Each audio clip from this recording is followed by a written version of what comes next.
She's riveted still. There she is. There she is. Welcome to Jill's. Can I offer you some tea? Good tea. Nice house. Would you make me some of that Plomeek soup? Please do it. Let's do it. Let's fall in love. Hello and welcome to Plomeek Teatime number 104. And I already regret the decision of what we decided to talk about today, but I just want to say happy Valentine's Day, whether you're in a romantic relationship or remembering one fondly or trying to forget that it's Valentine's Day in some way. I hope we can distract you a little bit with the goofy Star Trek episode, because here on this channel we want to celebrate all of real Star Trek from 1966 to 2005, and that includes this Star Trek episode from The Next Generation called Rosa. We've actually covered so much goodness in Star Trek The Next Generation that it's just, we've spoiled ourselves. So it's about time we cover one that's awful. And, shut your face. And, and it's Valentine's Day is a great time to knock one of these bad romance episodes out. Yes. I was going to watch two of them, which is another Season one I don't one. like. It's from season 1, yeah. But it had Michelle Phillips from The Mamas and the Papas. Right. But she doesn't do any singing in this or anything No, charming. that's true. So this but anyway, Like- Sub Rosa dispirited. No. me. What I we'll know. always have Paris is an episode where it's like, you know what? Let's throw a girl at Patrick Stewart and see what happens. That's what he always wants. Like It Patrick is, it Stewart is. is like, throw girls at me. I want to be more. Why aren't you letting me be like Captain Kirk? Well, anyway. Yes. So Anyway, that's an it's episode that we would rather be talking about, it sounds like. yeah. I'd rather be talking about anything else. As soon as I started this, I was like, wait, why am I even talking about this? And it's immediately obvious this is supposed to be a spooky ghost story, but the entire audience of people watching this, I mean, I'm one of them. I check out because I know it's Star Trek. I remember even watching this dreadful thing for the first time. I knew it would be some kind of alien because it's Star Trek, but this episode drags that out, and they kind of, as if I'm supposed to suspend my disbelief that there's actually ghosts in Star Trek. What does a ghost need with a Beverly? Well, yeah, but like we're going to be pushing each other back and forth all day long with that attitude, because this is no different, as I mentioned before in previous conversation, this is no different than Wolf in the Fold. This is a spooky ghost story that ends up being an alien from like star systems away, light years away. Yeah. Okay. But here's the pushback I have on that argument, is that in Wolf in the Fold, Jack the Ripper, who's the ghost, alien, whatever, in there, Yeah. he's a bad guy. Uh-huh. In this case, Right. everybody acts like Ronan is just totally fine. Hang I on mean, a at least second. No Beverly one does. acts like Ronan is totally fine. No one acts Yes, that they way except for do. Beverly. Yeah. All right. Oh, You have slides. there's We'll talk about it. there's no indication from anyone about how absolutely horrible he is. So, and there's a whole trial against Jack the Ripper or Scotty. Yeah. When the they thing- think it but was it's Scotty all who did it. revealed When the alien, when the anaphasic, and we'll get into the science, the technobabble. There's no science in this when episode. Ronan, Don't be. Ronan takes over Nana, leave her alone. It's so awesome. Don't nobody be fooled by what Scotty just said. There is no science fiction in this episode. What are you talking about? There's weather systems. Oh, right. Hey, The Gavin. terraforming. And none of that technobabble really makes much of any sense. Because Franco! I'm aficionado. I love technobabble. This isn't good. I don't I understand. do have to say hi. Franco Walker says, please tell me Scotty is on the panel. He is, of course.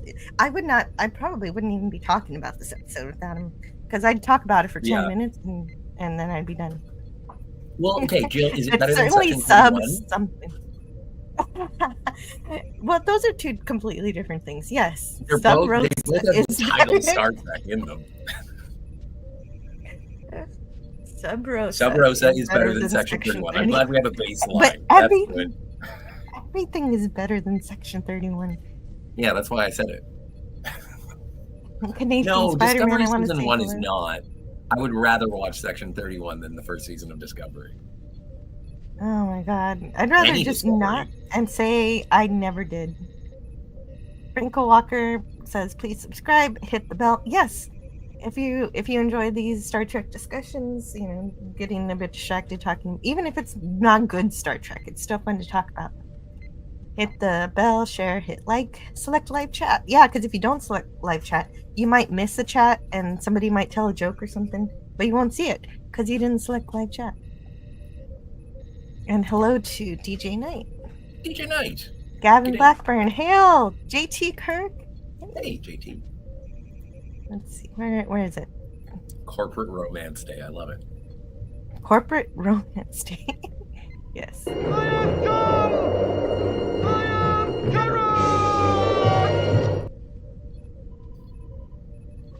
Oh, Canadian Spider-Man noticed my TNG sounds. I found them on YouTube.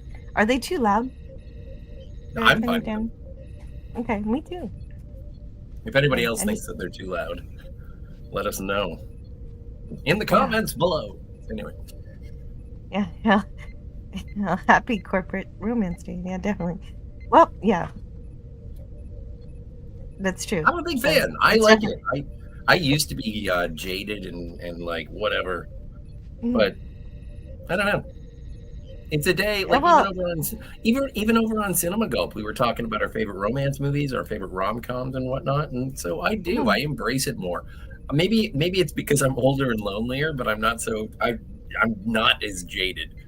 I like being in a relationship on Valentine's Day, but you know what? I'm just kind of happy to feel the emotion of joy and love on a day that was inspired by people trying to sell chocolates.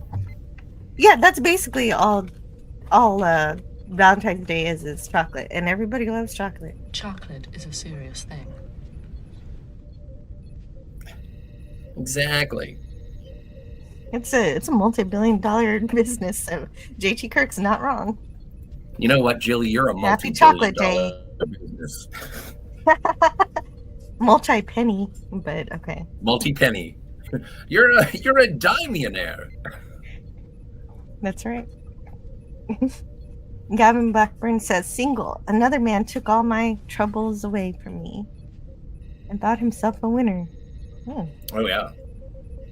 No, absolutely. That's also the thing. With no partner comes no responsibility. Gavin Blackburn likes the one where Picard got trapped on the planet with the psycho woman. That was realistic. Is that Captain's Holiday?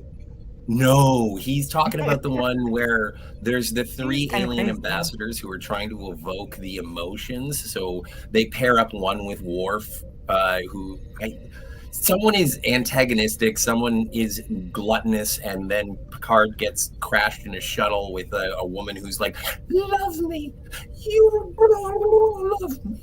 I forget what it's called, though. Do you remember that one? Oh. It's like 7th season. It's like the third last episode. It's kind of a POS. They're stuck on that ship. They go out to, like, they're surviving there for a while. Is that right? Yeah. I actually kind of like that episode. Better than Sub Rosa? Yeah, that is. You're on crazy. Way better than Sub Rosa. What? No, that actually is kind of romantic. What? If it's the same episode I'm thinking of, anyway. I gotta look it up. Yeah. No, that's kind of fun. No. What is it? Is it the glutton goes with Troy and then they just sit there and eat? I don't know what the glutton or the ambassador. No, there's one guy and all he does is eat, and then there's one guy and all he does is try and pick fights with Worf, I think. And then it's Crazy Lady in the shuttle crash. Gavin But I forget. Blackburn says Liaisons. Piglet. Thank you. Piglet on trial. Yes, they did. They did put Piglet on trial. Piglet was Jack the Ripper. Absolutely. Yes. Nim Nim Nim says, poor old Jack the Ripper was just misunderstood. He just wanted to kill ladies. Just the ladies. Canadian The weaker Spider-Man of the says, how do you get the Star Trek sounds? Oh yeah, I read that one.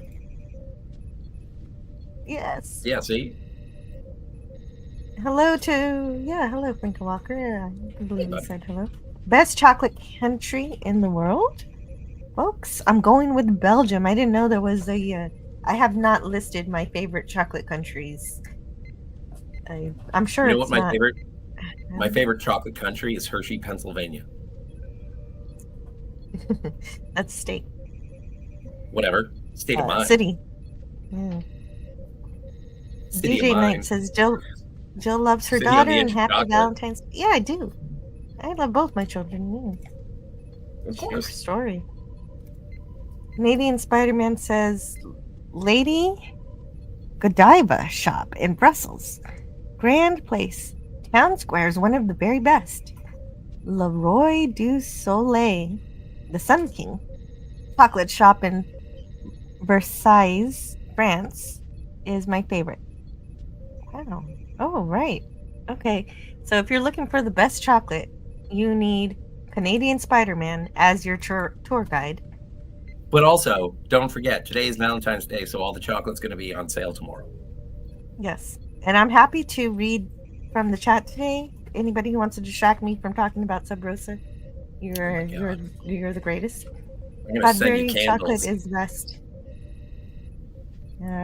Please don't. That sounds very Light bad. the candle, Jill. Light the candle. Don't light the candle. Dina, light the candle.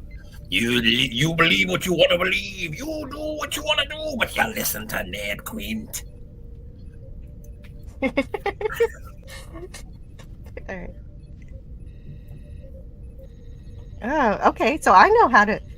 Okay. So anyway, it's just this thing is so monumentally stupid.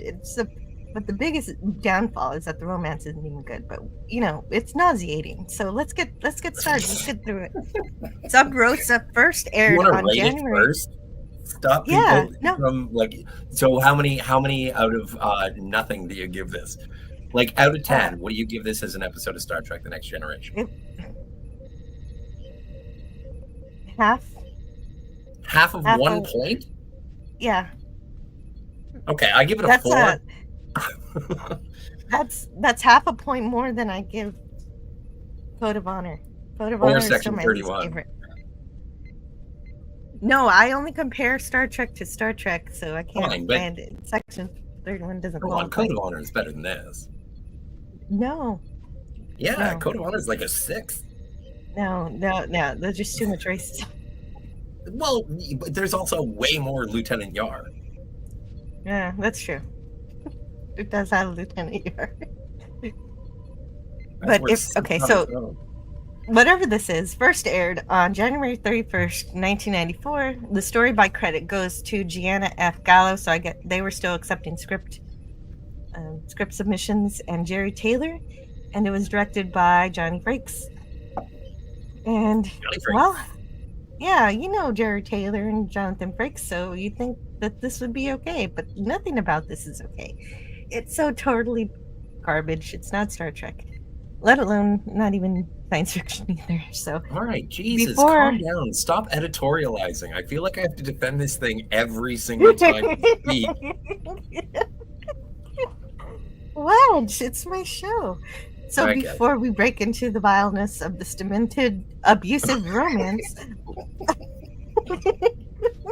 let's talk about the one name that isn't familiar. This story came from a freelance writer called Gianna F. Gallo, and Jerry Taylor thought that she could work with the idea that these anaphasic aliens have been masquerading as ghosts and paranormal entities all this time, but none of that is telegraphed or explored in a science fiction manner throughout any of this episode.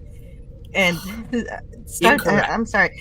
Star Trek has had corporeal beings, non-corporeal beings like this without being disgusting. No, it kind of does, but it's like for half a second. They didn't explore it in any kind of meaningful manner, and there's no point to this episode even existing.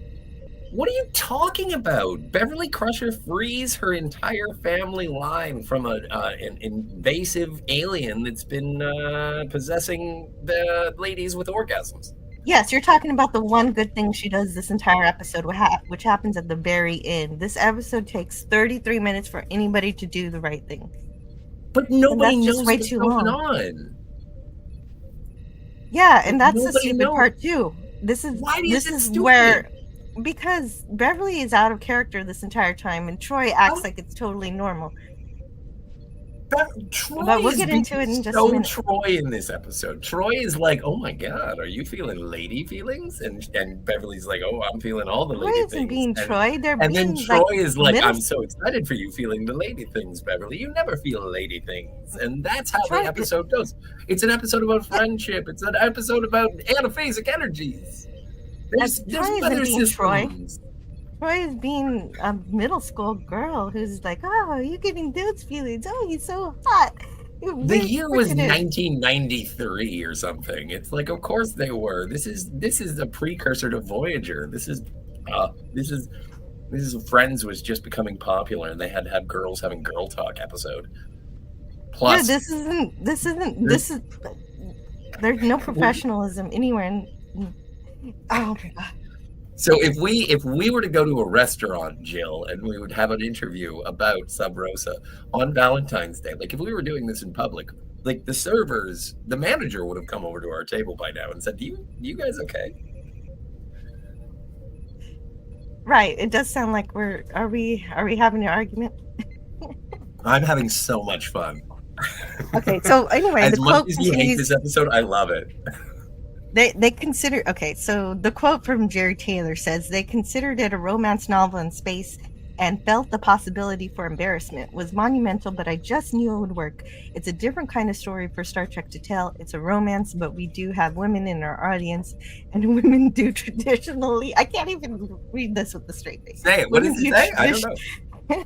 Women do traditionally respond to romantic stories. No, it just says true? that. It doesn't. Yeah, but there is no actual romance in this. It's okay. There's Here's the episode. orgasms. What a fun way to start a Star Trek episode. We're at a funeral, so it looks like we're at a British kind of Scottish. It's Scottish place. Well, it's better than that People- stupid they Irish got- holodeck program on Voyager. Everything's Also, better Beverly's than hair looks Fairhaven. really good in this episde. Yeah, She her looks hair so does pretty look in this good. episode. Beverly does look pretty in this episode. I'll give you that much. So we start off at Beverly Crusher's grandmother's funeral, and we found out a long time ago in Arsenal of Freedom that her grandmother was a healer, so they're carrying that into this. Oh yeah, I wish we were talking about Arsenal of Freedom. That's way better. Yeah, There's Ronan. yeah, yeah, I know. The good ship Lollipop would have been way more fun. What's the name of the actor? I forget the name of the actor, but he played Dracula in the Monster Squad, which is something we will cover eventually, is the Monster Squad. It's fucking great. Sorry about the swear. And he goes on to play Shakar in Deep Space Nine. I had to double check. Yeah, I did double check this with Will last night. Right, and he dies in both instances, so he's Yeah, but he's a good guy in one. Yeah, Duncan I like Reger. Duncan right? Rager. Sure. Duncan Reger.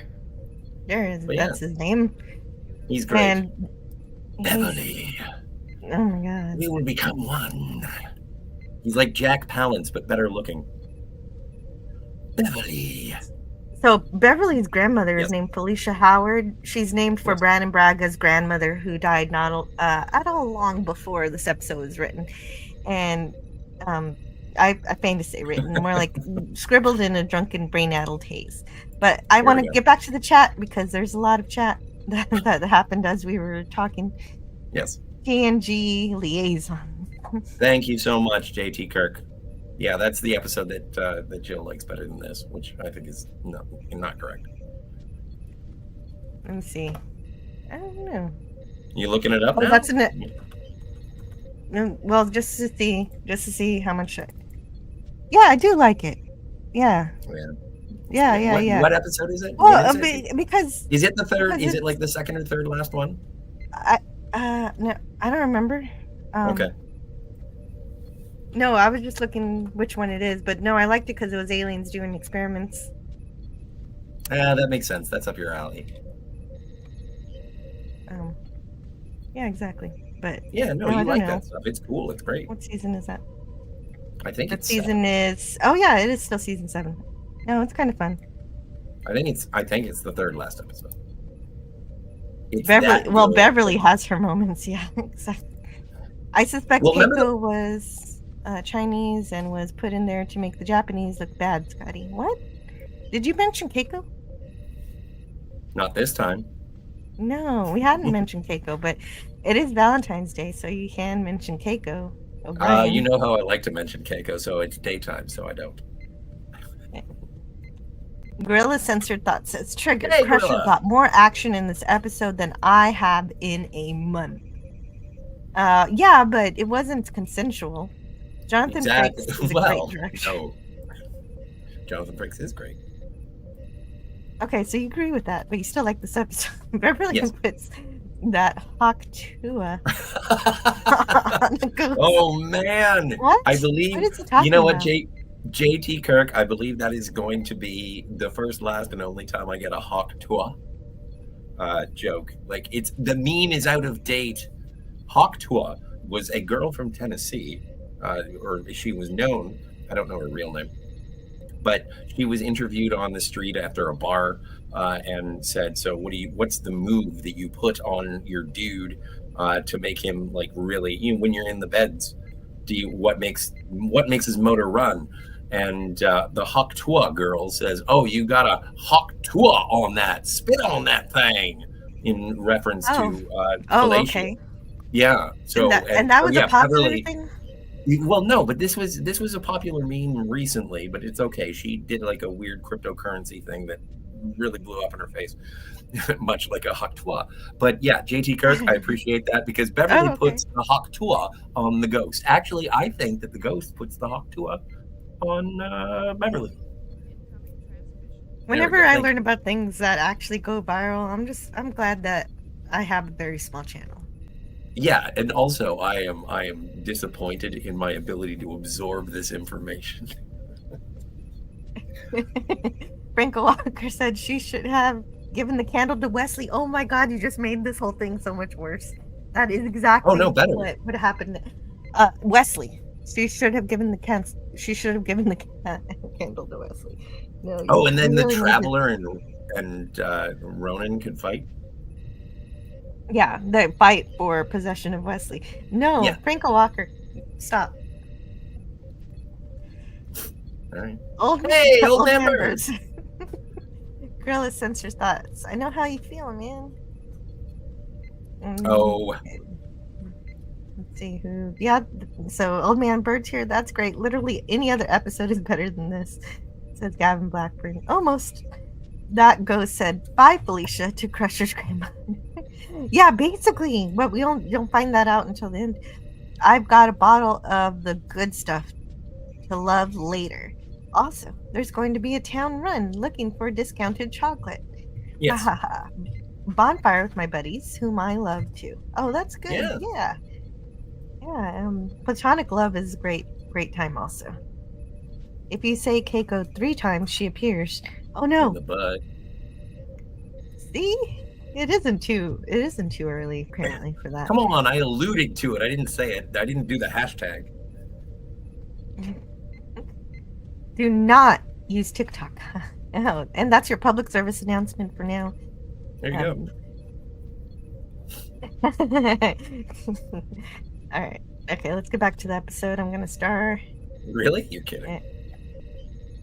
I guess, because we're still just at the title screen. Where are we? Here we go. Old Man Bird says, Scotty R37, an anti-derivative Jill. Married in my head canon. Happy Valentine's Day. Jill's my internet work wife. Well, I'm also very happily married. So I gotta. Yeah, but also sure your to internet work point that husband is out. pretty rad too. You're pretty rad.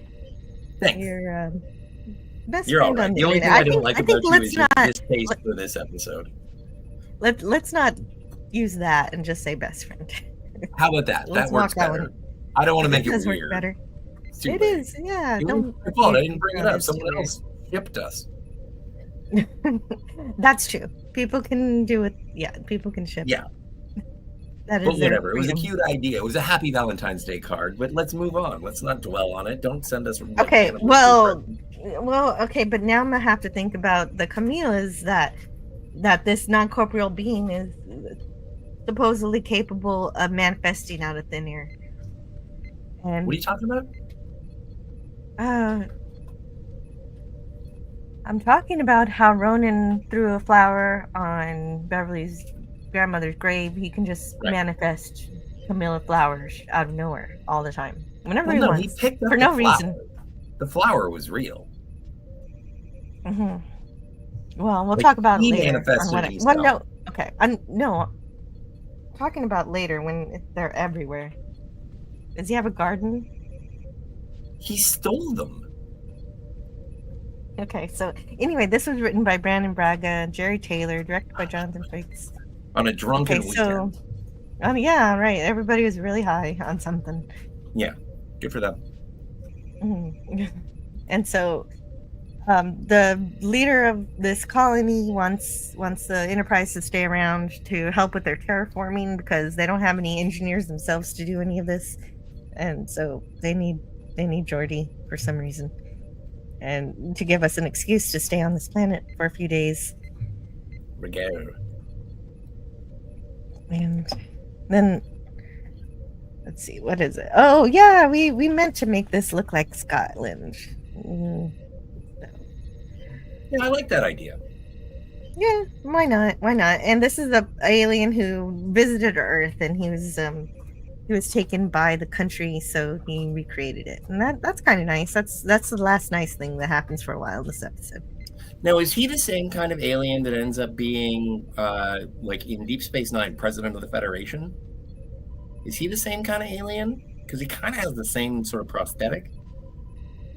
You'll have to tell me. I don't remember what he looks like in DS9. Okay. Well, it's not this guy, but it's a similar looking prosthetic, like in terms of. Where the ridge is separate, where you wouldn't have very good depth perception. Depth perception. You got upper nostrils. For some reason, they have 4 nostrils. But yeah, it could be. Kind of looks like him, or kind of looks like that alien race. Whoever he is, he was cool. I don't know what his name was. Holy moly, mother of pearl! Eugene Bird, Old Man Bird. Excuse me. I don't know if you're still using your name was the proper thing to do. I was just taken aback. Oh my god! Thank you so much, Old Man Bird, for the $49.99 super chat that says happy 3rd anniversary.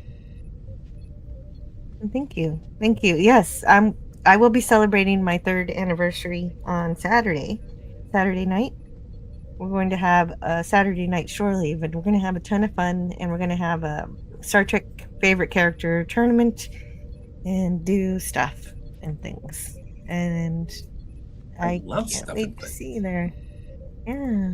No, I got to play something for Eugene. Play something good. Yeah, but what's good? Well, first things first. Let's see. You can play Dancing O'Brien while you're looking for something. Okay. Well, no. Whoever said the human race was logical? You're right. None of these are good. Okay.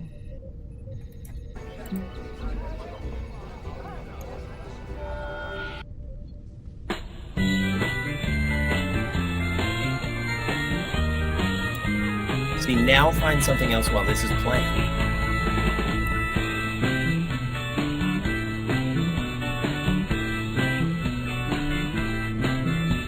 And flowers, too.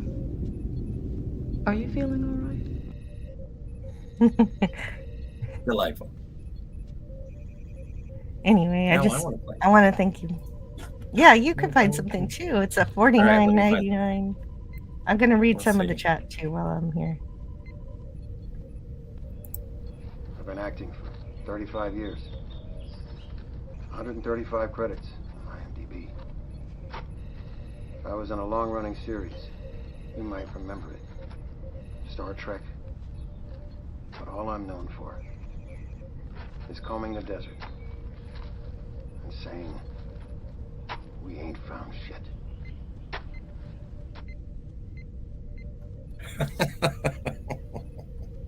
I love that clip. Me too. I actually wanted to see that one too. Great choice. That's perfect. JT Kirk says, honestly, the best Valentine's Day episode is probably discovering Zephram Cochrane with that alien entity in Metamorphosis. That's a much better ghost story. Much better. Yeah. Yeah, that's really, like, I want to say City on the Edge of Forever because Kirk falls in love, but then she dies at the end, so it kind of, Yeah, no, you're right, though. Yeah, definitely City on the Edge of Forever counts as that's a true romance that is believable and touching. So, yeah, those work. The Doors was good. Yeah, I might get a copyright claim. I might have played that one a little too long. Whatever. So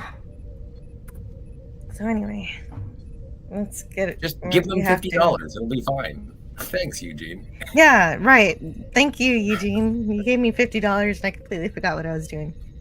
So Beverly and Deanna check out the house, and for no reason at all, we find out that the ladies on her side of the family had green eyes. Except we do find out what that is. It's the ghost. Anaphasic alien. Makes her eyes. The anaphasic alien makes everybody's eyes green. Whoever that he possesses, anyway. So that's why Beverly and her mom didn't have green eyes. Now, this is something, because we do find out through the course of the episode that Ronan has been possessing the Howard women, and I don't understand how genealogy works. So, is it possible for a family line to go back through the female? Is that a thing, that they would maintain their own maiden name? Like they would all be Howards? Well, it is the 24th century. I considered that. They could say, I want to keep my name. Or then they procreate without getting married so they can keep their name. I don't know. Like, I don't get it. But also, I don't say get it either. Like, what? Or maybe they Ronan consider is themselves from like the 16th century. He's from the 16th century, and he fell in love with Beverly's, great grandmother. This is why this is so disgusting. This is why everything is so gross. Well, and then so how does that work? So they were all possessed by this orgasm ghost, and then they went and married great grandfathers. Like, why did they? Like, they had the orgasm ghost. Why would they go and choose the dude? Because they already had a dude that was an anaphasic Because alien. he has to farm more of these ladies to continue to possess them forever. Did you say He's farm? Yeah, he's keeping them as slaves. He's keeping these women as slaves. And generationally so. Yes. Yeah. And that's why I hate this episode. Well, it we got to the strains crux of it, really for sure. None of it makes any sense. Yeah, right. He likes having threesomes, Scotty. I'll give you that. See that? Yeah, that makes That's sense. disgusting. Where's Keiko? No, see, I'm already canceled. This doesn't work. What? Come on, everybody who is. You enjoyed. If you enjoyed the lovely time. If you enjoyed the lovely time with Jadzia or Ezri, you were having a threesome, whether you knew it or not.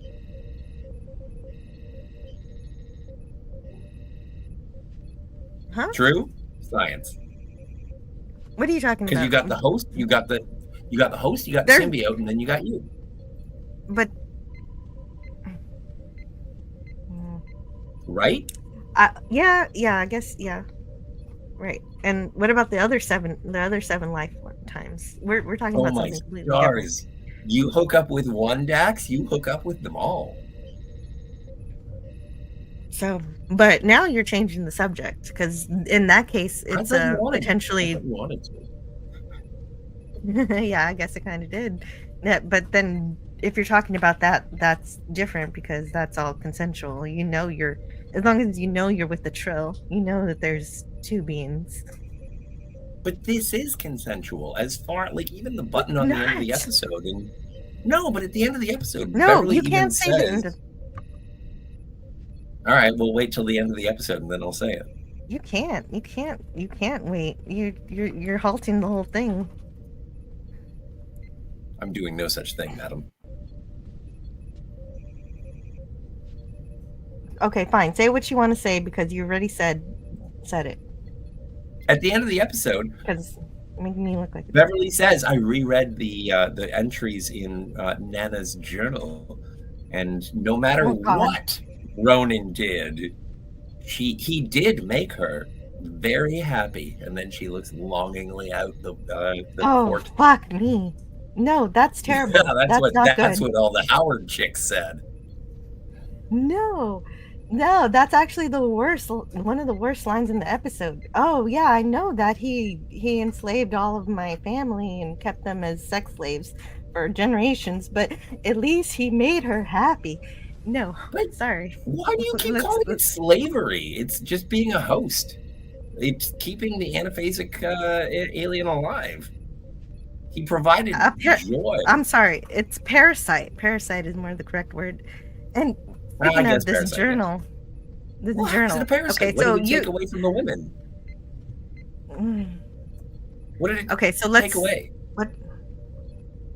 Their freedom of will. Off of the their will. It took away their will. What are you talking about? Their will of life. They had. What are you talking about? They had full lives. They had a family tree.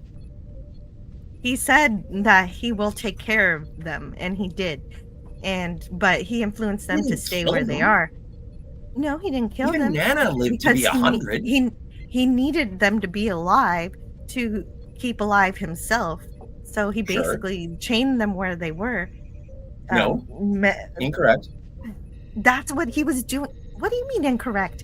That's what he was doing to Beverly. This is the problem with getting to the end of the episode, is that we're talking about the whole goddamn thing without getting through the slide. Well, you don't care. Anyway, here's Ned Quinn. Shut up. Wait a minute. Right. But you're incorrect, because if you were correct, then he would try to live on the Enterprise. But she is influenced. She'll want to stay at her house, where he wants to keep her trapped, to use her as his ability to continue to live. And yeah, so that's why the alien of the week is a villain. Yeah, is that your argument? He's supposed to be a villain, but is mean. He's not. Yeah, but you were saying that that they had a freedom of will, but they do not. They are forced to stay in this house forever. And get this is disgusting to talk about. They're hooked on him. What are you talking about? They're hooked on him they're hooked on him like a drug. They need him. Yeah, but it's been 800 years in the same family. Gross. How do you like this? I don't condone it. I'm not saying that I endorse this lifestyle. Okay. I'm just saying this episode is not as abominable as you think it is. So can you agree with me that none of these women have freedom of will? No, I can't agree with that, because I don't think that they have been stripped of their free will. I just think that they have an orgasm ghost living in them. So it's totally normal. That Beverly wants to resign from Starfleet and live in this house for the rest of her life. But also, you know what? Because she's got the blue eyes and her mom had the blue eyes, and it was Nana who was the last to be possessed by Ronan. I can understand how, after 2 generations, you're like, it hits harder. Like, it's like, I've never had this before. This is like heroin. Maybe you get used to it as it's passed down from mother to daughter throughout the generations, if that's a thing that happens.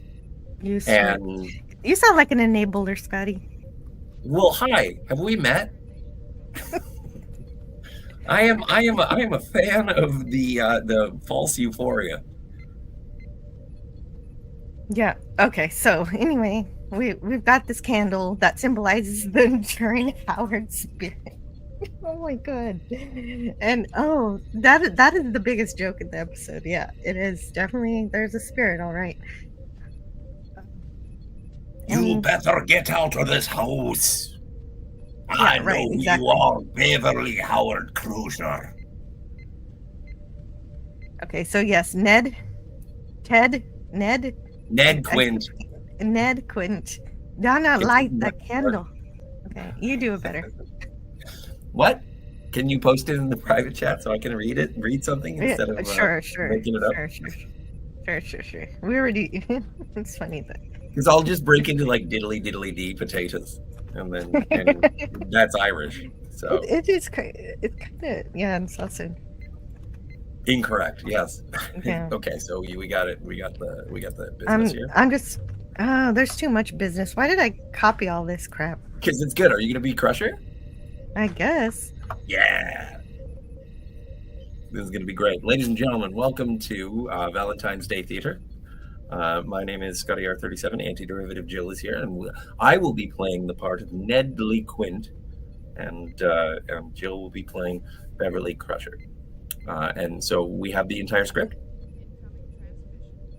Jill? Sorry, I just got distracted by chocolate. Oh, well, chocolate is a serious business. So we're good? We can start? Yes. Okay, and I'll go first? Yes. All right.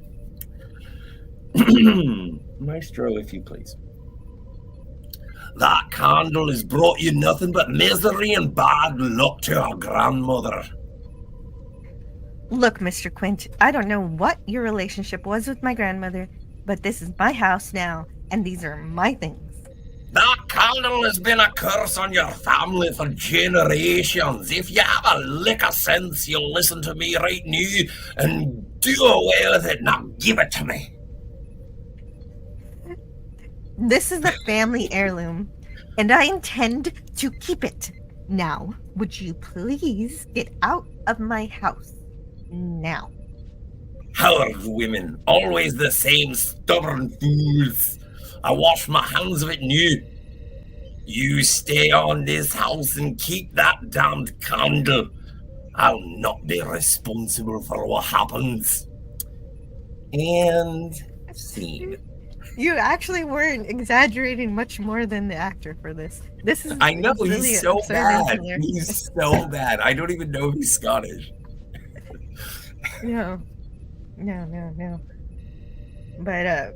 But luckily we get to be on the ship eventually. Like, okay, after this. Oh, you don't like this cottage? Yeah, it looks like the Ready Room in Picard season. Yeah, I skipped some slides. We just read the whole scene, so we don't need to see them. No, we don't.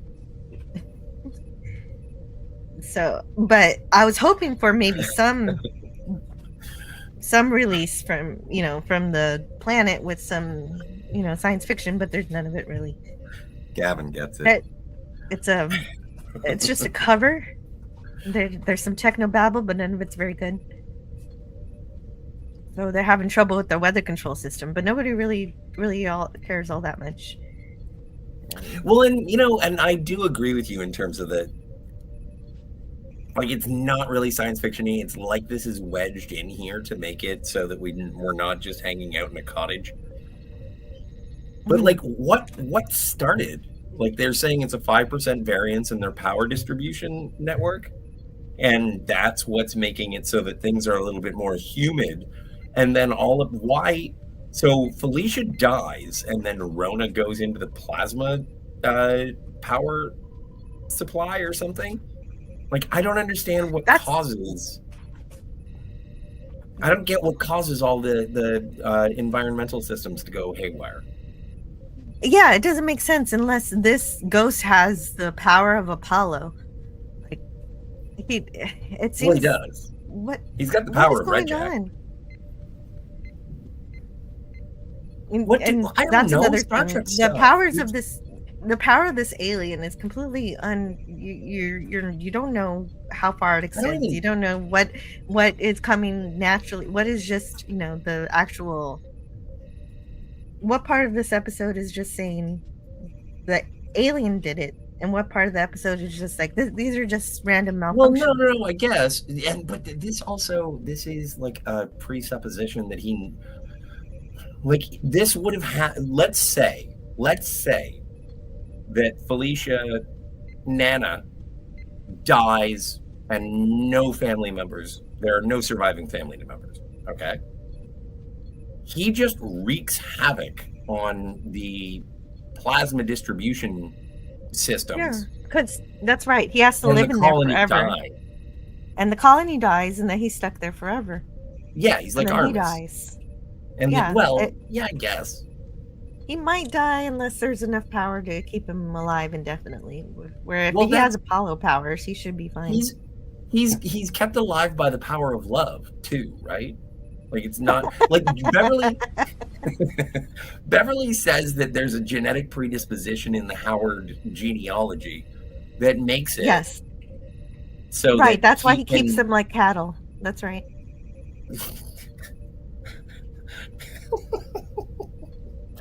The Howard cattle.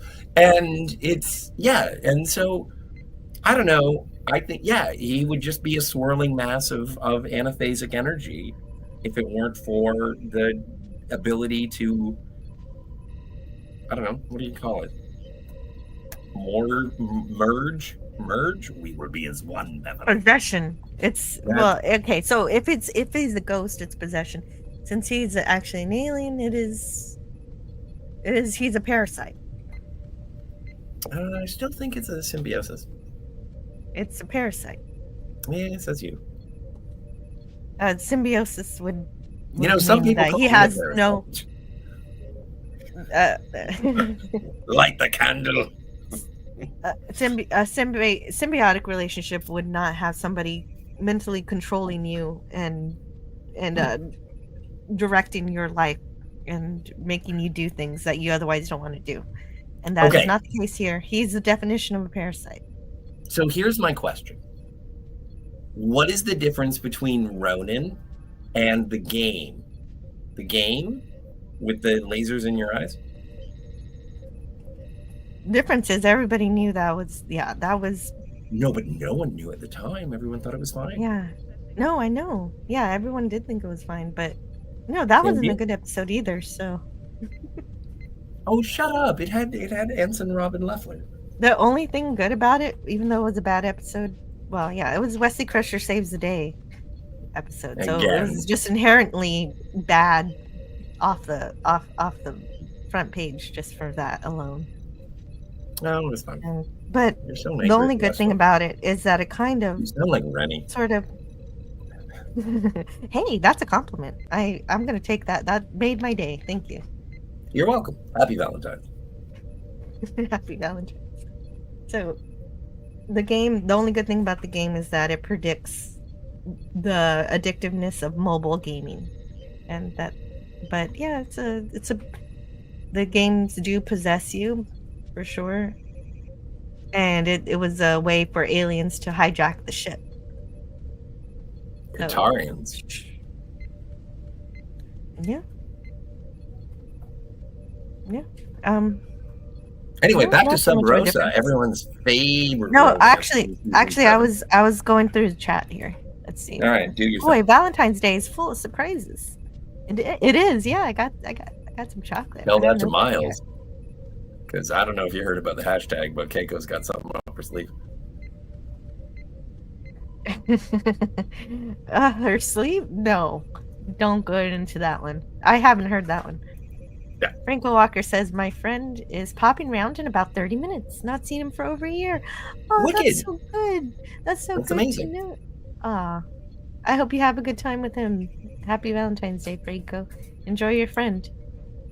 That's one thing that Jill really has told me over our friendship is like never give up a chance for 3D. 3D is wicked. That's right. If you get someone calling you, go do that. Nim says, wait a second. Mila Kunis gets past the censor, but Japanese shiitake mushrooms gets it all edgy. Wait, what? What are they talking about? I don't know. I lost the thread of the Oh, Oz the Great. Okay, I've never seen Oz the Great, so I'll have to see that totes, to know dude. what they're talking about. My God, there's another green woman that I adore. Mila Kunis, absolutely, and Oz the Great and Powerful. I think it's Oz the Great and Powerful, directed by Sam Raimi. James Franco is Dr. Oz, and it's great. I like that movie. I saw it in 3D in the theater. I think it was one of the last movies that I saw with my previous Valentine. So that tells you how long ago my action was. Well, thanks for explaining that. I'm glad people are talking about things that are actually good in the chat, even though we're talking about this episode, which, like Canadian Spider-Man says, is just the worst. Everyone's on your side. It's your channel. Everyone likes you. I think it's an okay episode. You know what? It's better than Alternative Factor. It's better than the stupid Liaisons episode. Like, it's better than so many Star Trek episodes. You know what? It is kind of reminiscent of Alternative Factor, not because it's anything like it, but people are way out of character in that episode too. And I realize Beverly's out of character because she's possessed, but it's like nobody realizes other people are out of character. Anyway, JT Kirk says they should have just sent Loxana Troy down there with the alien. Alien would stop his shenanigans quickly. No, but see, and that's also, but JT Kirk, that's something that I do understand that Jill is absolutely correct about, is that Loxana is just feeling emotions. She is not doing her job at all. She is Buffy the Vampire Slayer, but sleeping or drunk. Like, she's not doing anything. Deanna Troy. You mean Deanna? Yeah. Yeah. You got it mixed up with Loxana. No, but I'm saying if you had introduced an empath to this episode, then maybe all of the problems wouldn't happen. But the thing is that Deanna is there the entire episode, and everything goes horribly. It's like, what do you do here, Deanna? Like, she couldn't sense different emotions. Yeah, she didn't sense anything. She should have sensed Ronan's presence. Well, but Beverly's never possessed by Ronan when Deanna's around. All right. Yeah, that is one of the typical horror tropes. They're never around. Yeah, there's never a Beta Z when you need one, or Betazord when you need one. We're gonna talk about that in just a minute. Sure. Pressure, but hold on just a second. Your love is my drug. Oh my God. It's a song, but I don't know the rhythm or the rhyme. Me neither. Does Crusher get her makeup from the food replicator thingy? Yes. We never see it happen, but yes. That is a good guess. Never go full ground for Willie. Oh yeah, no. You know what? No. The thing is that whenever I'm doing my Ned Quint, I'm doing half groundskeeper Willie and half critical drinker.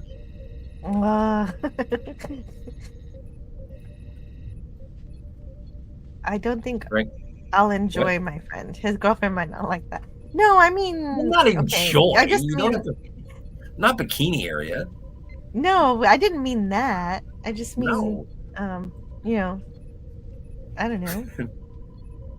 Just Oh, what is that? Crosby? Just having a good time. It's not a Crosby, Stills and Nash. It's it's Stephen Stills. It is a Stills, and it's like, if you can't love the one, or if you can't be with the one you love, then love the one you with. Love the one you with. And that doesn't necessarily mean, like, just get a hug. Get a hug. High five.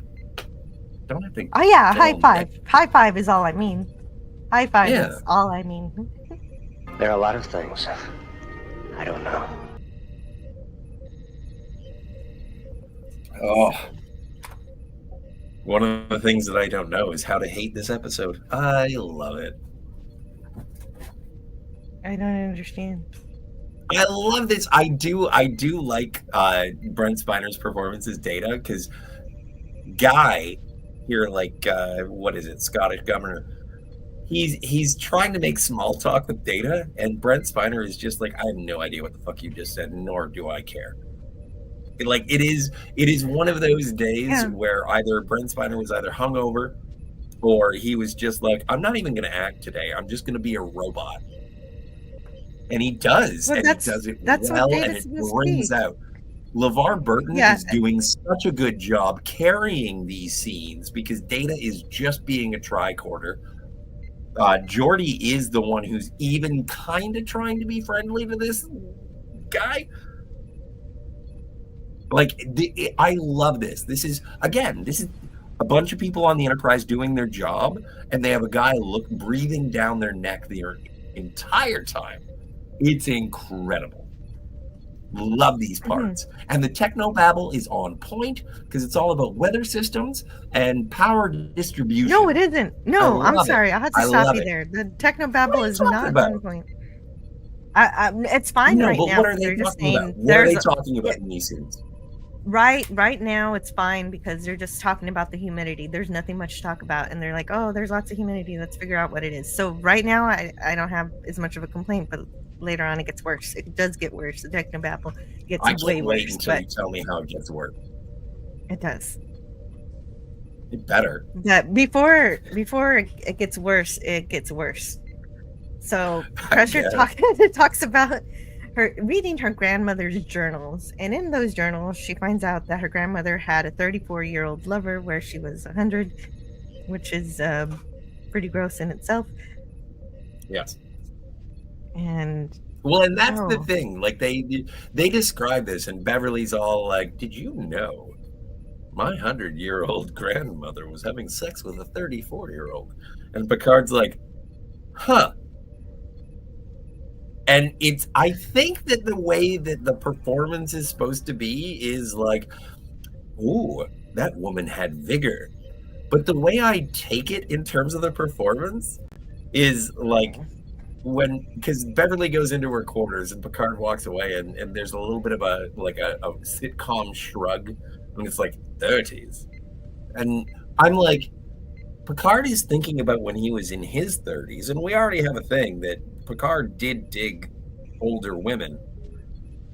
And there's a thing where he's just like, yeah, no, I wouldn't do the coitus with a 100-year-old woman. Not a thing. Yeah, that's too much, even for Picard. Even for Picard, and Picard isn't. But it doesn't stop him from saying this terrible. Who wrote this line? It would seem the Howard women have exceptionally vigorous libidos. And then Beverly says, "I would hope so."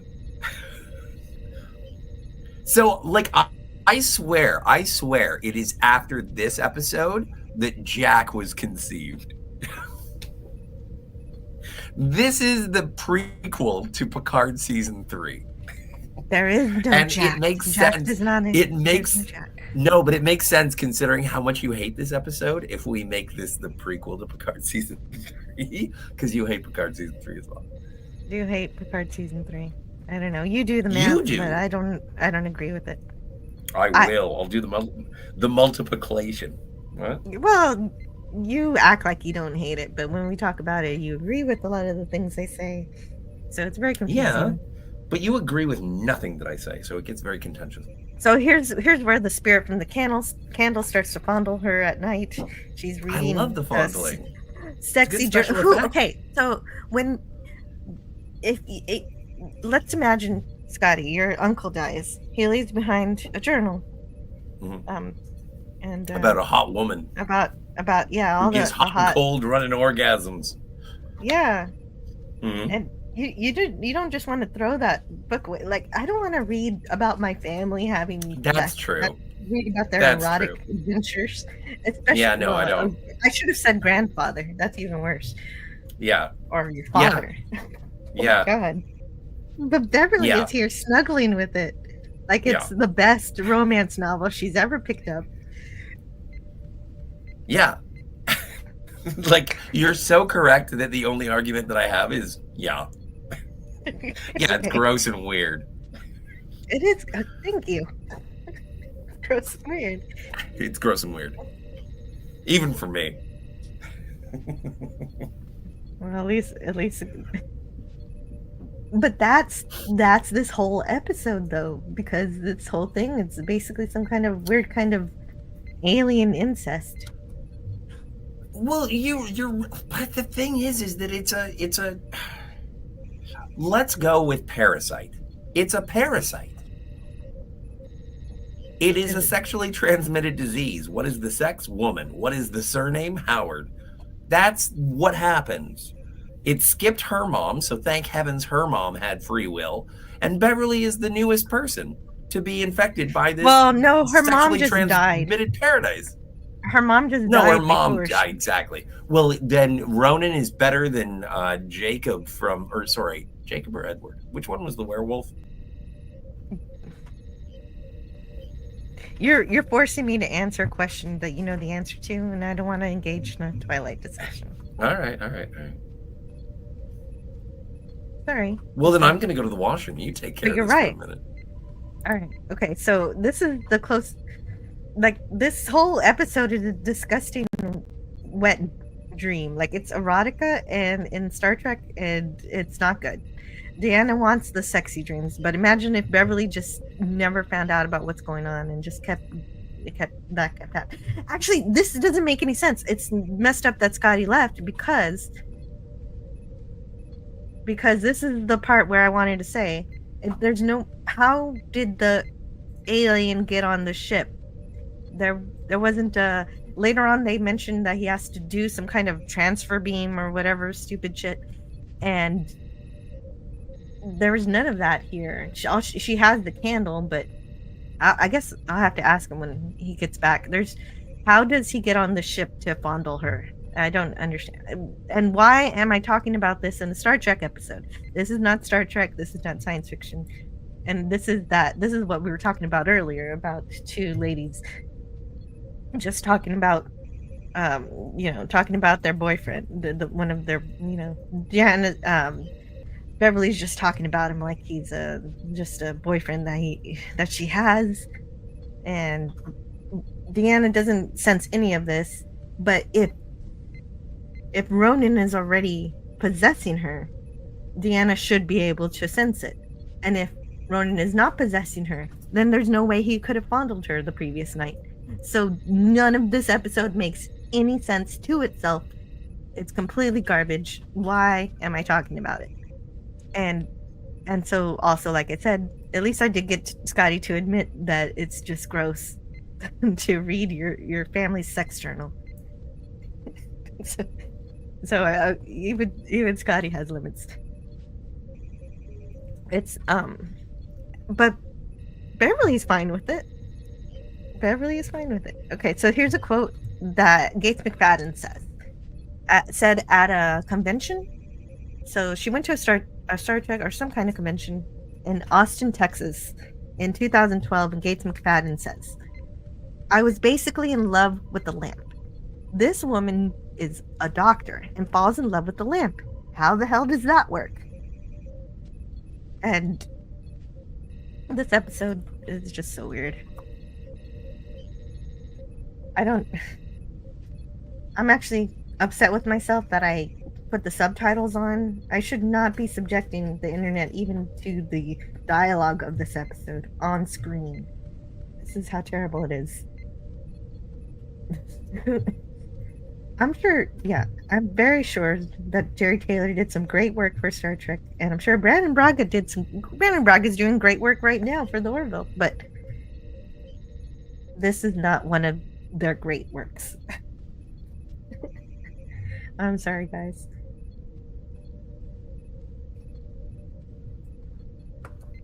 So that's that. Now the episode gets even weirder and worse. This is where the episode gets worse and worse. Beverly returns to her grandmother's grave. back on the planet while, you know, all this weather crap is happening. All the humidity, I guess. And she apologized to Ned Quint, because from reading the sex journal, she finds out that Ned was good friends with her grandmother. She asks him to take care of her house, and he says, "No, I'm staying away from that house, and you should stay away from it too. It's cursed and possessed, and you're an idiot." And of course, we know that it's Ronan himself who's causing all the weather malfunctions. And now we're also seeing the superpower that Ronan has, that he can manifest flowers out of nowhere. And there are flowers all over the grave. Those camellia flowers.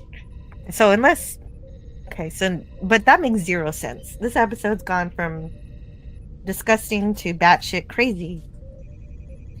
Because it makes no sense for all of these flowers to suddenly be here unless they're using Genesis to terraform this planet, which I'm sure they're not doing that.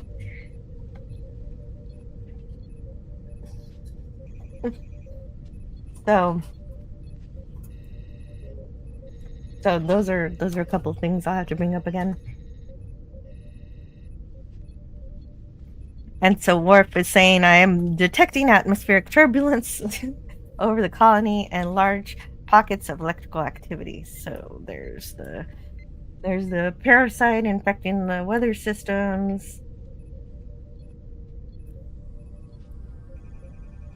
All right, here's more of that technobabble. It began as a minor power fluctuation and is spread throughout the control grid. It has caused an unusual concentration of cumulonimbus activity, and so, of course, cloud activity. There's clouds over the colony, and they're going to do a power transfer between the Enterprise and the weather substation. So that power transfer is how the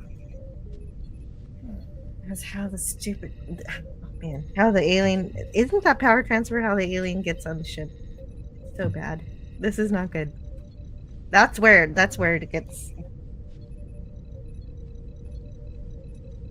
That's where it gets.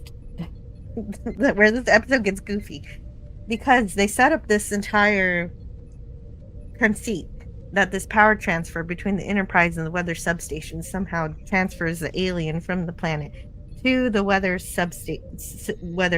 environmental systems of the Enterprise. But if that's the way he's transferred over, how did he get transferred over with the candle? Which way is it? What is your... None of it makes any sense, and it's really stupid. That's all I can say. Beverly makes it back to her grandmother's house, so I guess let's get back to that. Yeah, she gets back to her grandmother's house, and look at this. This is interesting from a production standpoint. Beverly makes it back to her grandmother's house to get away from the storm because calling for the Enterprise to get her out was out of the question. So she doesn't immediately think, okay, this is a little dangerous. Let's go back to the ship. She's going into the house. She finds the camellia flowers everywhere. So you know this ghost is really, really clingy. But worse than that, he's got his hooks into her. He's making her... Yeah, no, I'm not incorrect to say that he's enslaving the Howard women. This is gross. This is a gross episode. It should not exist. Look at how many flowers there are in this scene. This is an interesting production note. There's a cut to commercial break here. Then we come back, and you will see in just a second. Oh, well, don't mind the Klingon with the pink blood on the other side there. I didn't mean to have that. So look at all these flowers. Now they're all gone. So I guess she picked them all up, and then she went back to the doorway to stand there again, because they're all gone again. So they're all cleaned up. And so this is where we get more of the horror tropes. The horror tropes of Ronan, you know, you see Ronan in the mirror, and then she turns around and he's not there anymore. Oh, good. And then it's finally now Crusher remembers that the Enterprise exists. Okay, so now I'm going to call the Enterprise, and there will be security guards here in 30 seconds. But she doesn't do that. That would be great. I want to see 10 security guards. But no, we don't see that. So the spooky ghost says he's coming back for her. He makes her drop her communicator, and that's super creepy. There's lots of, it's really, really rapey, all of this whole episode.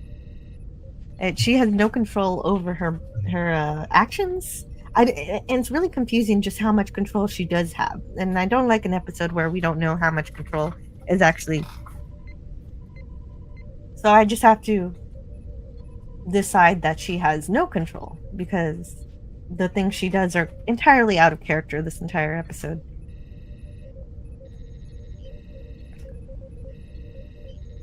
And that's actually, the fact that I'm even describing this episode, the alien loved Beverly the way he loved her grandma, which is super gross and creepy, which we've described already. We've described all this already. And it goes further back, just like Scotty was saying earlier, back to 1647, when he was born on Earth. But no, he's not. He's an alien. He says he was born on Earth, but he's just taking up that image to be a parasite. And you missed a lot, Scotty. You were gone forever. Yeah, well, I had. So let me.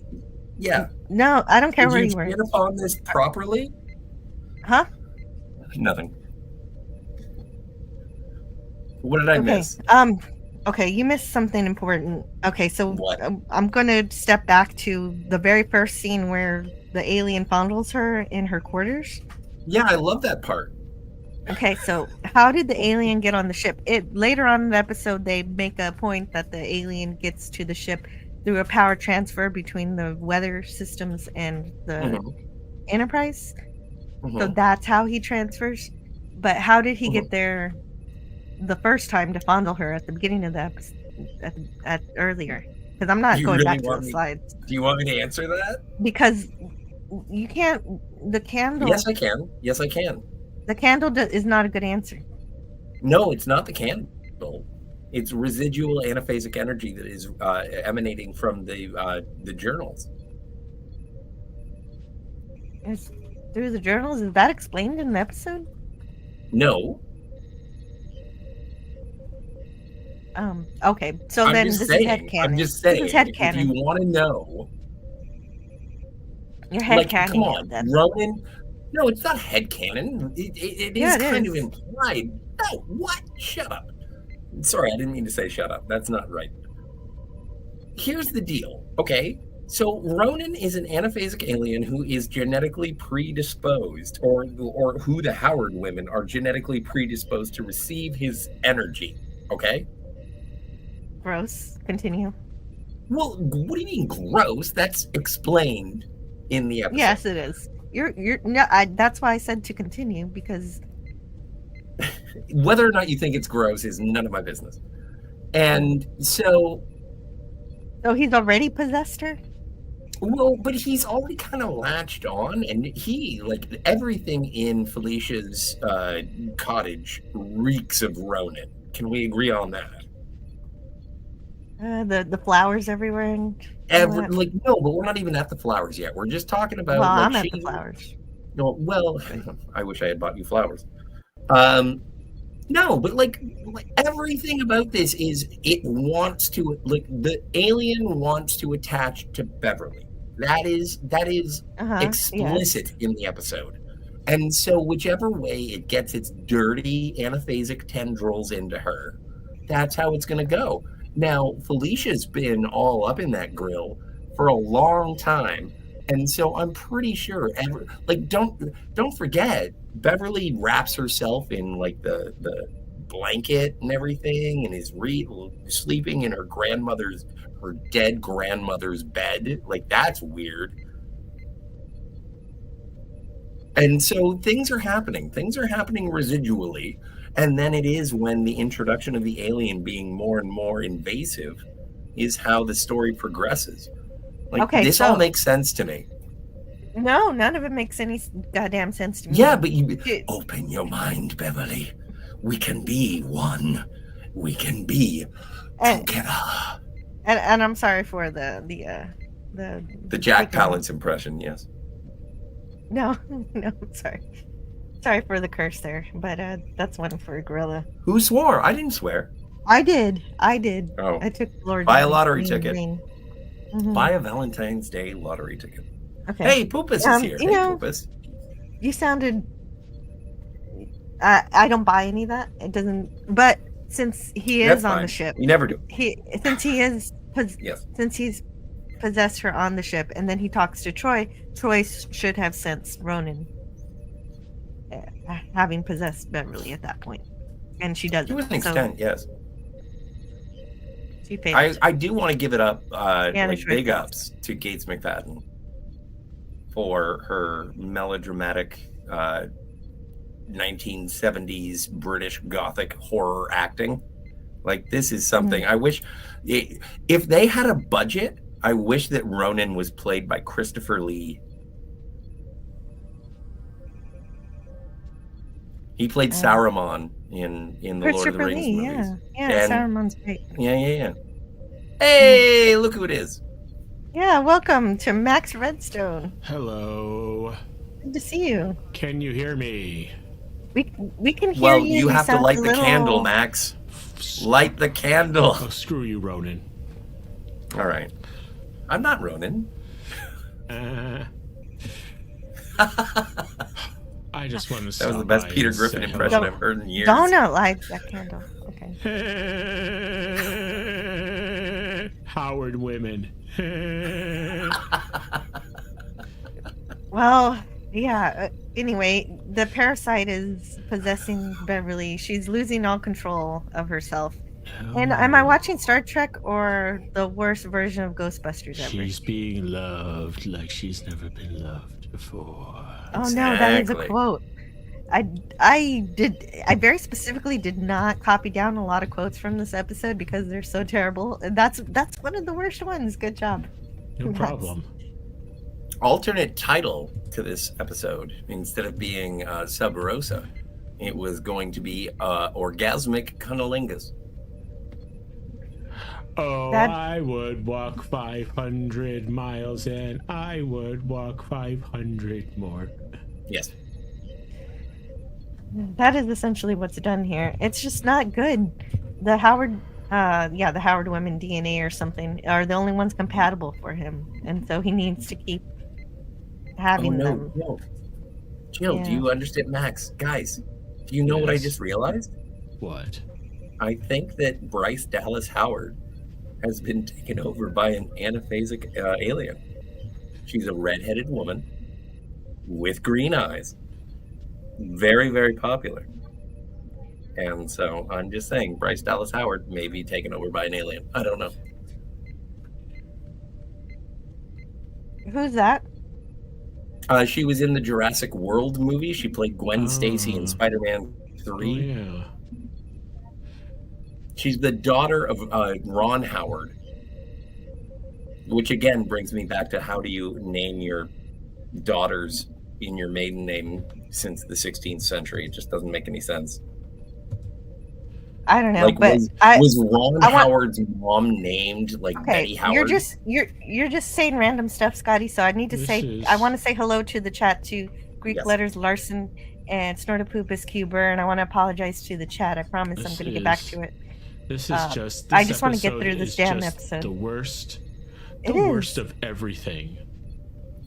It's terrible. Well, it's the worst of okay, it's the worst. It's the worst of Brigadoon.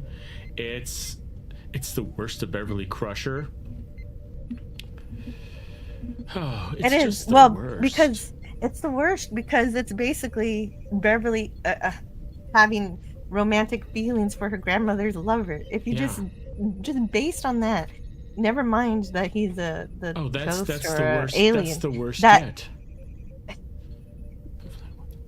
Beverly, what the hell is this? And the worst part is when in the next scene when she talks to Deanna about this, Deanna hears about it and she doesn't do it. She's not like, oh, this is weird. No, she's totally fine with it. Did Quint die yet? No, Quint's not dead yet, and that's what I'm rushing to. No, she's like, did you have another sexy dream last night? Did you read your grandma's sexy journals? Yeah, exactly. Did you read your grandmother's penthouse letters? No, the thing is that basically, what we just saw was sexual assault in the last scene, and for some reason, Beverly looks like she's in love. Why? That's why this episode is terrible, because she should be horrified and upset and needing Deanna for mental assistance. Resign your career. Go to Brigadoon. I mean, Kaldos. Oh, right. I forgot about Brigadoon. You know what? You're right. Brigadoon. Can you educate us just briefly on what is Brigadoon? Brigadoon was it's a play about two guys who go mucking about in the English countryside, and they come along a town that is only accessible once every 100 or so years in the mist. And one of the guys who's forlorn falls in love with someone there and wants to stay, and he can't. It's almost like being in love. I don't know. The silliness just keeps ramping up in this episode, going to monumental heights in terms of not just the grossness of the sexual abuse of the alien, but also the planet. Sorry. The alien is aboard the ship. He's invaded the environmental systems, and now there's fog on the bridge. Go ahead. I will say that the Brigadoon inspiration, using Brigadoon as inspiration, isn't all that forlorn. DS9 did it and did it well. Yeah. So did Enterprise. Yeah. So, but this is just laffy, daffy, silly Billy cringe.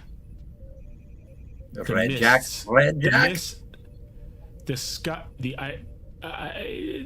don't even know if Beverly is Scottish or Irish or whatever. The mists have invaded the Enterprise.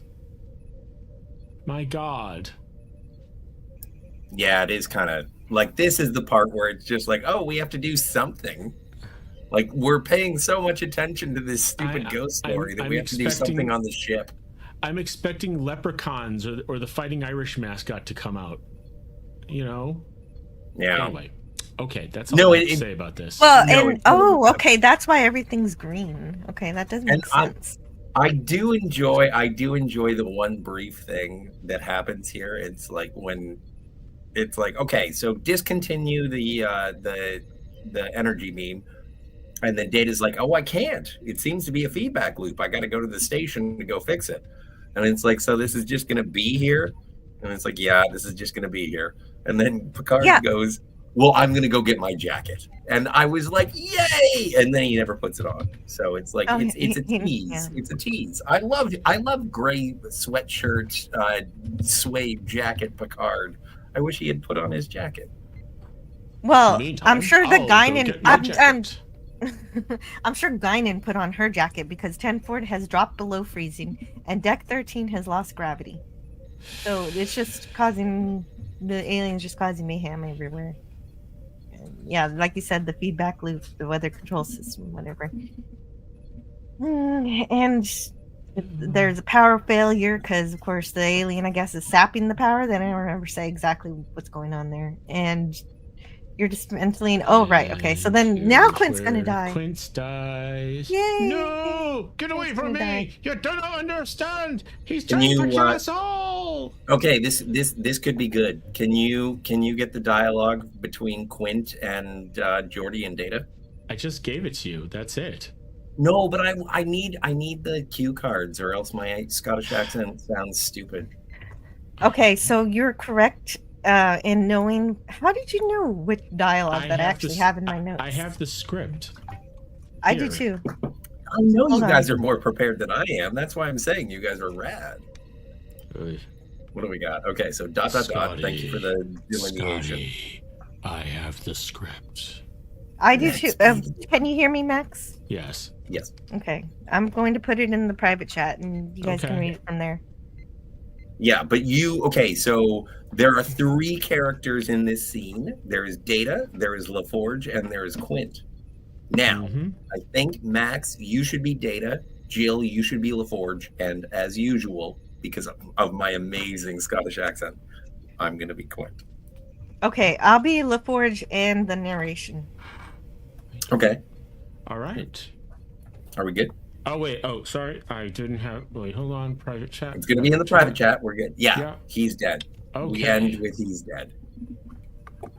Well, okay. I have analyzed the control module in the primary weather control grid. It appears the station is experiencing a system-wide power failure. This is impossible. The backup systems should have. An alarm sounds, and they spot Ned underneath a console. Excuse me, sir. You are dismantling the primary power conduit. I must ask you to stop. No! Get away from me! You didn't understand! He's trying to kill us all! Data pulls him out. Green energy leaps out at Ned and throws him across the room. He is dead. And scene. Others have gathered. As they do. Da, da, da, da, da, da. So now Ronan is both a rapist and a murderer. He's really human. He's a rape. Oh, I don't think. I think it's consensual.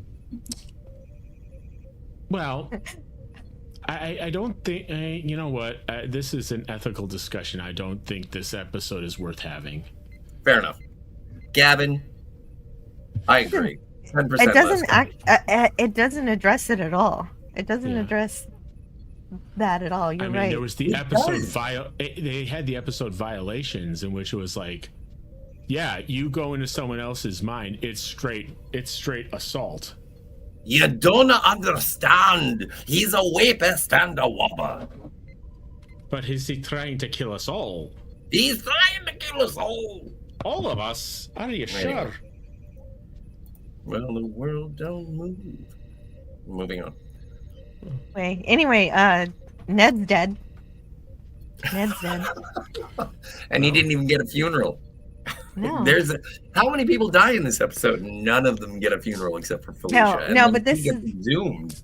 He died. Yeah, right. He died so that they can figure out that there's the anaphasic He dies energy. so that others may live. Exactly. You can take our lives, but you can never take our candles. Candles. Anyway, even though we figured this whole damn episode out in the first 15 minutes, everyone is still confused. Yeah, well, it's confounding stuff. Well, and it's basically interrupted several times by a weather report. Meanwhile, Yeah, exactly.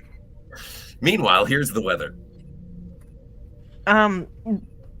Yeah, and Beverly. All right, so there's the scene that we just. Here's the acted out. weather. I'm an Irish troll. No, you gotta wait for If Wishes Were Horses.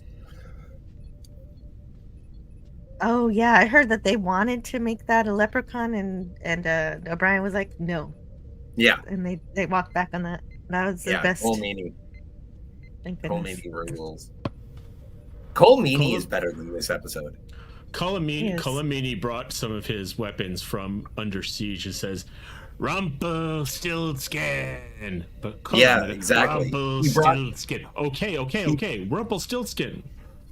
He brought his Corvette from Con Air that had the license plate as Kicker. Have you ever seen Under Siege? Of course. Okay, I'm just asking. Hey, he is badass as Dalber. I didn't mean to yell at you. But yeah, no, it's a cool movie. I think it is certainly my favorite Steven Seagal movie.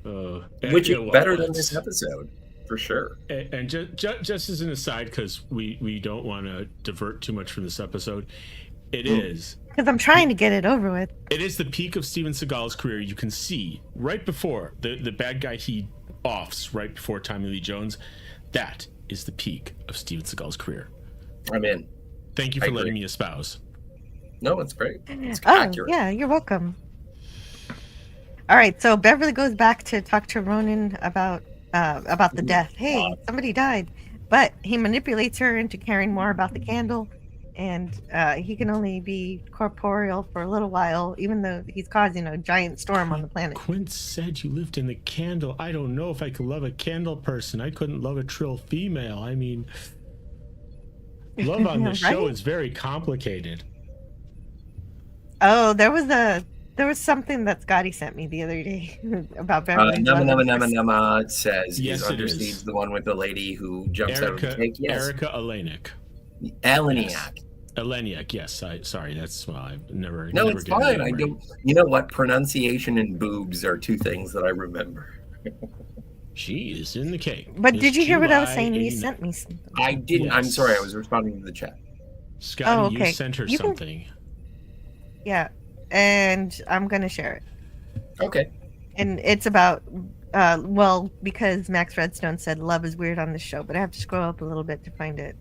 Okay. That's why I was kind of trying to stall for time while you could find it. Well, I was actually speaking, so I don't understand why you were talking over. I knew Scotty was stalling. You will hear what you want to hear, lass. You do. Except when I actually need you to stall, you don't. You are 37 men. So stubborn. All right. There it is. I did send this to you. This is great. You did. I don't know the artist, though. I wish I could credit the artist. But yeah, Beverly's love interests. I forgot about the sexy the sexy dead terrorist. I know, right? Anyway, that's just an aside. But like, if you put that back up. No, I threw it away. You put it away. It's done. But like a lot of those, I would say 80% of those, the reason that they get rid of why Beverly stops being infatuated with the aliens is because Picard shows up and says, "That's my girlfriend." I don't know. That was a horrible Picard impression. I asked her at a convention once, because there always seems to be something that, Jean-Luc, there's something I've been meaning to tell you for a long time, and she never does. And it's like, what was there ever a contingency written in? It's like, no, it was just something. It's like it's always something I've been meaning to tell you. Well, the best way to do a will they, won't they is answer with, we don't know. Well, and in order to explore that further, we're probably going to talk about Attached at some point, that episode. See, that's a better Valentine's episode. It is a better Valentine's Day episode. In fact, I have my 1997 Star Trek calendar, which is the same calendar days as 2024, and it has Attached as today's episode, or Star Trek. So we'll tweet so it. That is way. I'll tweet it later. Right. But for now, Ronan's talking about how he's going to fully possess Beverly for the rest of her life and just basically own her. When the candle's lit, then what happens? Then we'll be together always. Labia movements on command. I didn't want to go that far, Scotty. What are you talking You know about? what? This episode is so gross. I'll allow it. This is a filthy Friday. I'm Scotty. I am not castigating you. I am castigating this episode. It really deserves no effort. Yeah, well, she can't wait to merge with Ronan. She can't get to this candle fast enough. She wants those orgasms. Did why I is say she hello so to Pleasant out of Valley control? Picker CA? Did you? Pleasant Valley Picker CA is here. Hey, Yeah. PvP. I'll get probably to your chat. No, I can't, Scotty. I explained. Okay. Okay, so I explained already. I already apologized to the chat that I need to get through out of this episode, and then we'll hang out exclusively Computer with the secure chat. door, lit the candle, as Okay. it was with your grandmother and your great grandmother and all the Howard women before them. I'll take care of you, and I you will trust feel you. love as you have never felt it For before. your love, baby, don't hurt me. Yeah, but just how she's just completely out of control, and Yeah. it just gets worse. Oh, yeah. But it's just like it's just so weird. I don't like it. You know what? I think it's great because it's like Beverly Crusher being moist for an entire episode. Well, at no, this. and Green. effects Ghost. supervisor David Stripes recalled the challenge really was to get the ghost. I thought everyone was really courageous in tackling the story, but if we didn't make that work, the whole story wouldn't sell. How to purposely borderline erotic ephemerals to look like it's caressing and hugging without looking ridiculous or lewd. It does. Except for that, it does. It does look ridiculous. The whole thing is ridiculous. And I weird. think I'm it so kind of sorry, works. David. Like What I the was hell looking is at this? it from a performance. If you could go back too, but like I was looking at it from a performance thing, and I was so impressed. I was like, these guys are committing to this ridiculous story incredibly. Like I was so excited watching this, and I was like, Yeah. I remembered this as being silly, but they're playing it as straight as an arrow. Like They're this is they're high drama. surrendering. This is Shakespeare for the love They're of people. surrendering to the role like Beverly surrenders to Ronan. I was so impressed, but also this is one of my favorite things of seeing Beverly be like. And again, this is a preemptive one. But the thing is, Scotty, when you're reduced to congratulating the proficiency of the acting, that means that the story is bad. I disagree with that premise. Like, not necessarily. It's not necessarily always true, but in this case, it is. It's like the only good thing you can come up with is the acting. That's how bad this is. But you're coming from a place of this is bad, and I'm not. I am. But yeah, so, and I'm not. okay, so let's move on to what you were also talking about. Beverly wants to leave Starfleet to be with her alien boyfriend, and she shuts Picard down twice in the best possible way, and it is succinct and direct. I mean, it's like, and Picard walks into the transporter room and says, "Beverly, what the hell is this?" And it's like, "I quit. Energize." No, unless you plan on kidnapping me. No, see, this is the most ironic line in the episode. So unless you plan on kidnapping me, which is exactly what Ronan is doing to her. Ronan is kidnapping her, right? And you know, to keep her as a slave. But you know, I don't know. Like the weird thing is, this ghost must be into. We mentioned this before, that he's gonna have to find a man for her so that she can have a child. Like, this is gross. This is like, when you look into the he's gonna manipulate. He's like, this is how he kidnaps her. He's gonna manipulate her into doing what she needs to do in order to make more Howard women, and that is disgusting. Why does this exist? This should not exist. Ronan doesn't procreate. No, he doesn't. He'd have to get her to find one, like a colonist or something. Off of her. Yeah, she has to find a man. He's gonna make her find a man, is what I'm saying. That's why I called him. That's why I said that he treats people like cattle. If you actually think about this, which nobody should ever think about it. Yeah, although Franco did make that joke earlier. I'm comparing it to Shakespeare in an ironic way. All right, don't get all up in my grill about my literary proficiencies. He's talking about the acting only. Like, none of the story is Shakespeare. No. The writing is not Shakespearean, but the acting is, you know, I think it's really, really good dealing with a piece of shit B-level science fiction possession ghost story. Like, I have no airs about this being... Move on. Yeah, let's go. Okay. No, I'm okay now because Scotty called it what it is. It's a piece of shit. It is a piece of shit, but it's an entertaining piece of shit. All right. I love pieces of shit as long as they make me giggle. Look, I just gave you a way. It's like a fart. I suggest you take it. All right. Well, you're not my supervisor. I didn't order We you. don't I have that clip, suggested. do we? Jill, we don't have the. Yes, do we have the clip. You Where have to is find- that? It's Where is under that? it's under adversarial. Is it adversarial? Okay, I'll find it. So, so Beverly resigns. Thank you. It's almost like being in love. Yeah. Okay. So Beverly's mind is all scrambled, and Troy's like, "Oh, maybe she's really in love," even though Troy's just checked out.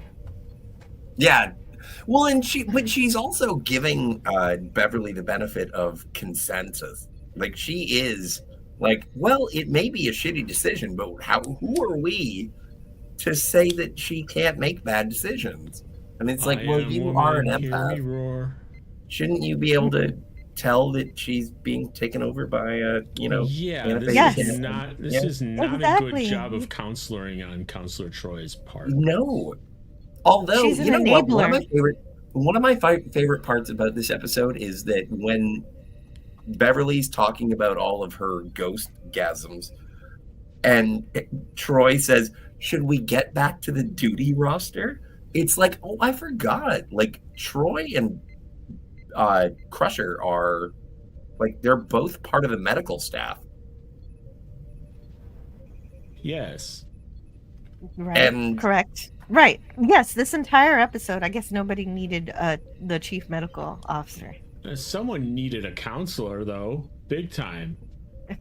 But Counselor, she failed.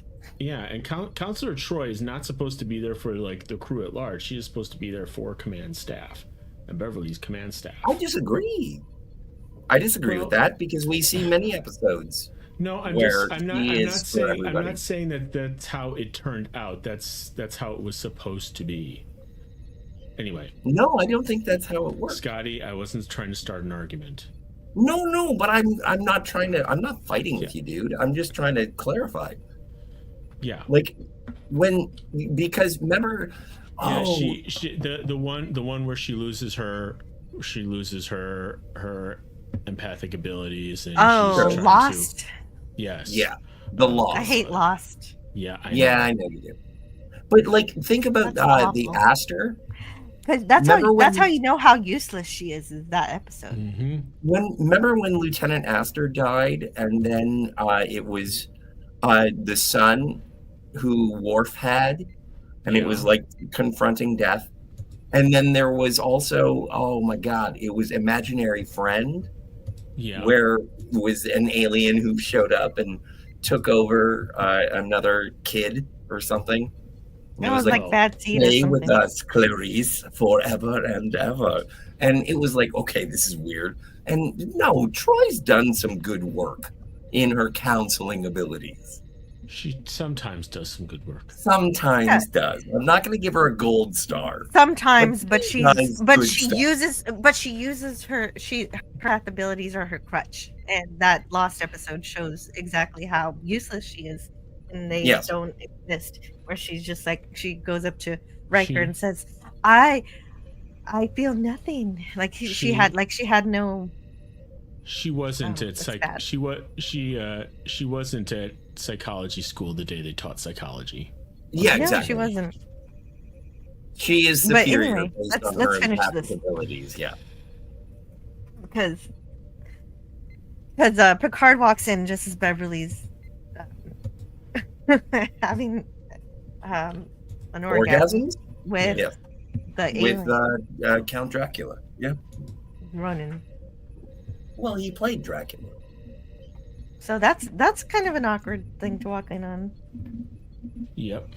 Well, and that's the thing. Like, it's so great when Picard walks in and Beverly sort of reacts as is like, "Oh, you caught me masturbating." Hello, Beverly. Yes. We're nearly merged now. You know what? If you are ever with anybody and they say to you in the midst of coitus that we are nearly merged now, you should probably get away from those people. Yes. That would be the logical choice. Yes. Happy Valentine's Day, everybody.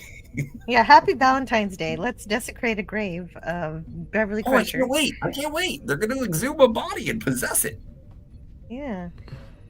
How can you not like the silliness of this episode? This is such cheese. I don't. Here's jealous Picard. This is great. He's not jealous. He's jealous. He's Tell not me, really. why is it that no one's seen Ronan except you?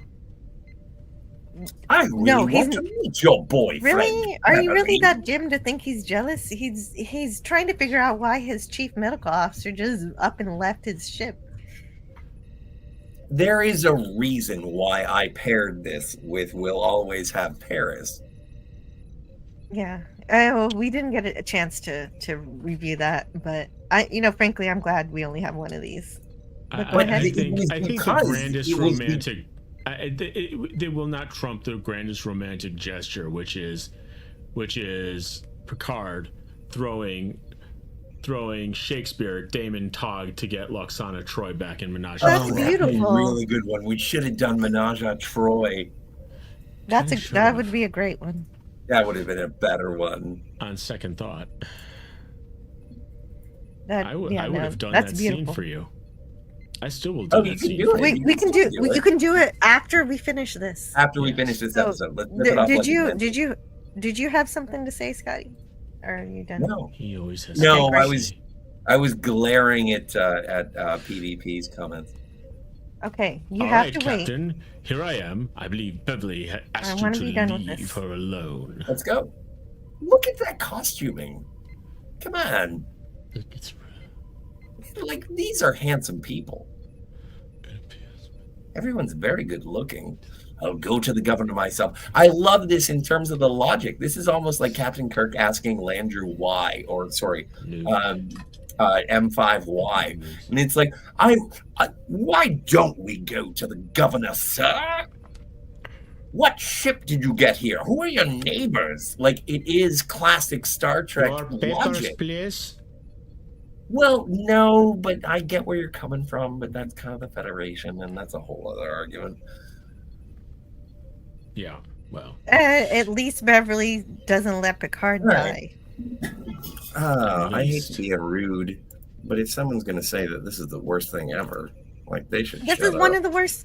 This is one of the worst things ever. Yeah. No, I I'm just okay with that. mean the conversation. I understand that the episode is bad, but But I also said, Look, in the grand scheme of existence, it is not one of the worst things ever. But Thank you, Max. Thank you. Hold in my the grand hand. scheme of Star Trek, Yes, correct. it is It's definitely one the of the worst worst thing Star ever Treks. in Star Trek. It's somewhere up there, down there. No, I can't. But do that. I was just saying, at least she doesn't let Picard die. Yes.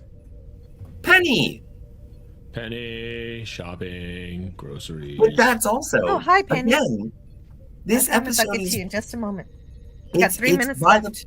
It's by the power of love, and that's the thing that breaks her out of the reverie of Ronan. Is like, I can't just let Jean-Luc die, and so, like, it is her affection for Jean-Luc that makes it so that she doesn't just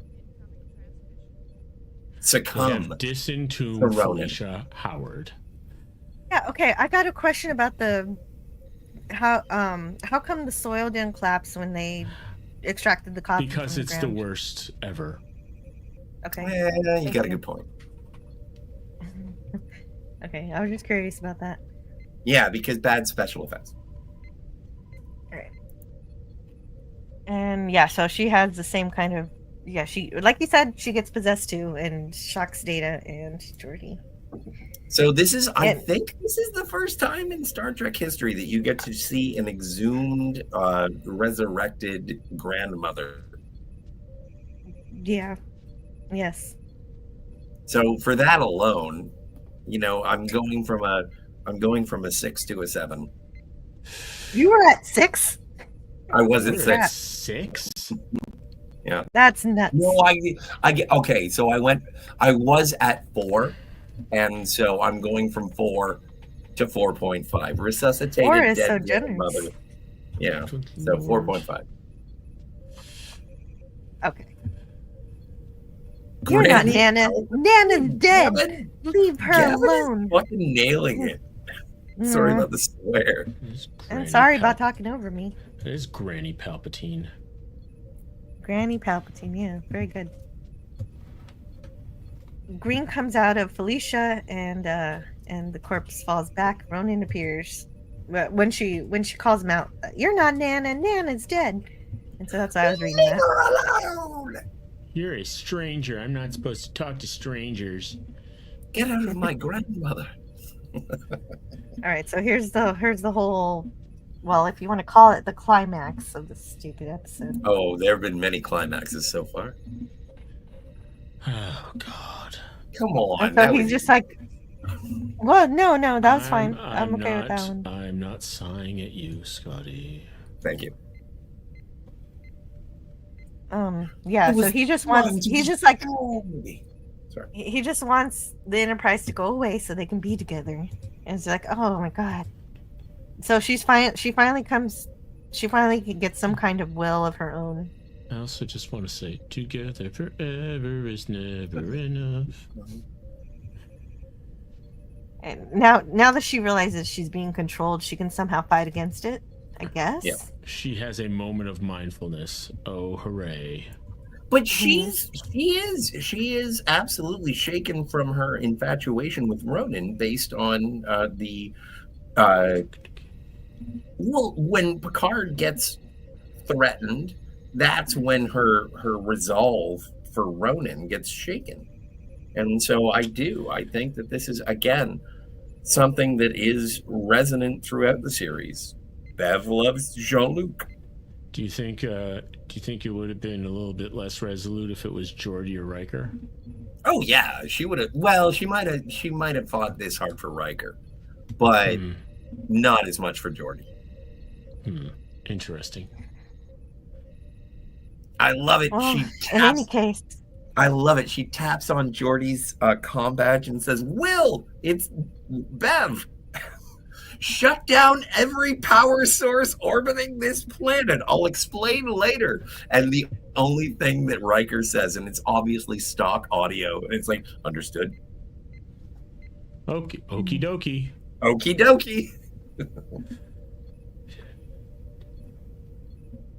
all right, and there it is. She's destroyed. And he's dead. Ronan. Thank heavens. Hey, Donnie. Oh, there's one video. There's a video? You took a clip of this episode? No. I'm just checking. You sampled this episode, Jill. How could you do that to yourself? No, I have not. This episode is all about women. It's so woke. Where is Nothing but lady orgasms. A myth of the Highlands. Why can't I move? Wow, I can't change my clip studio. There it goes. No, why I can't. Maybe you need a candle. I found it. There it is. Thank heavens he's gone. Who left? Ronan. Oh, okay, I get it. So, Captain's Log Supplemental, Commander LaForge and Mr. Data have recovered from their exposure to the That is anaphasic the worst energy. Captain Picard. Can you try to do a Captain Picard impression? I could, but I'm going to do the. No, I song want from Jill Master to. Troy. I want Jill. Okay. Do a Picard impression, Jill. Captain's Log Supplemental, Commander LaForge and Mr. Data have recovered from their exposure to the anaphasic energy. But I'm afraid Dr. Crusher's recovery will be of a more personal nature. Next week on Star No, okay. Trek: The Next Generation. And this is where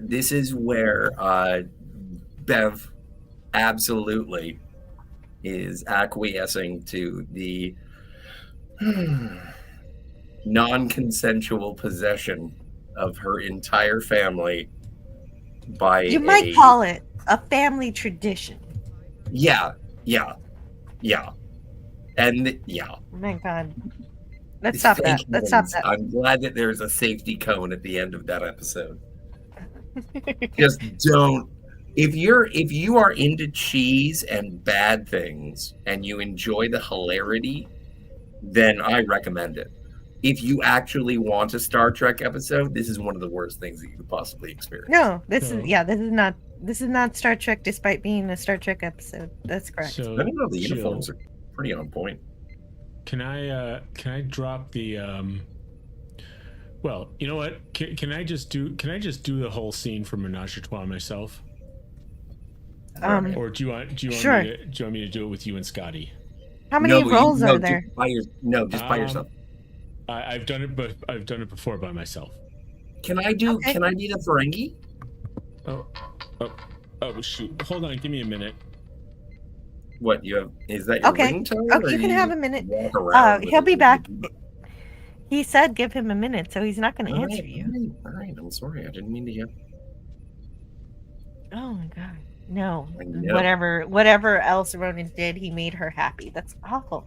Jill, can we agree on one thing? What? What are we This going to is agree why on? I'm single. I'm a very difficult man on Valentine's Day, and so. I'm sorry about that. It was I'm waiting on a call. I'm waiting to see an apartment today, so I thought that was the okay. guy. Good luck. Sorry about that. Okay, so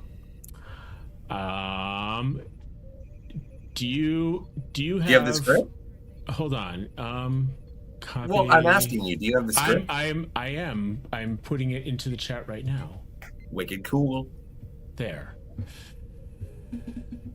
In the meantime, I'm going to read a few things from the chat. I'm going to start with Canadian Spider-Man. In Japan, Valentine's Day is for women to give chocolate and gifts to men. I like that.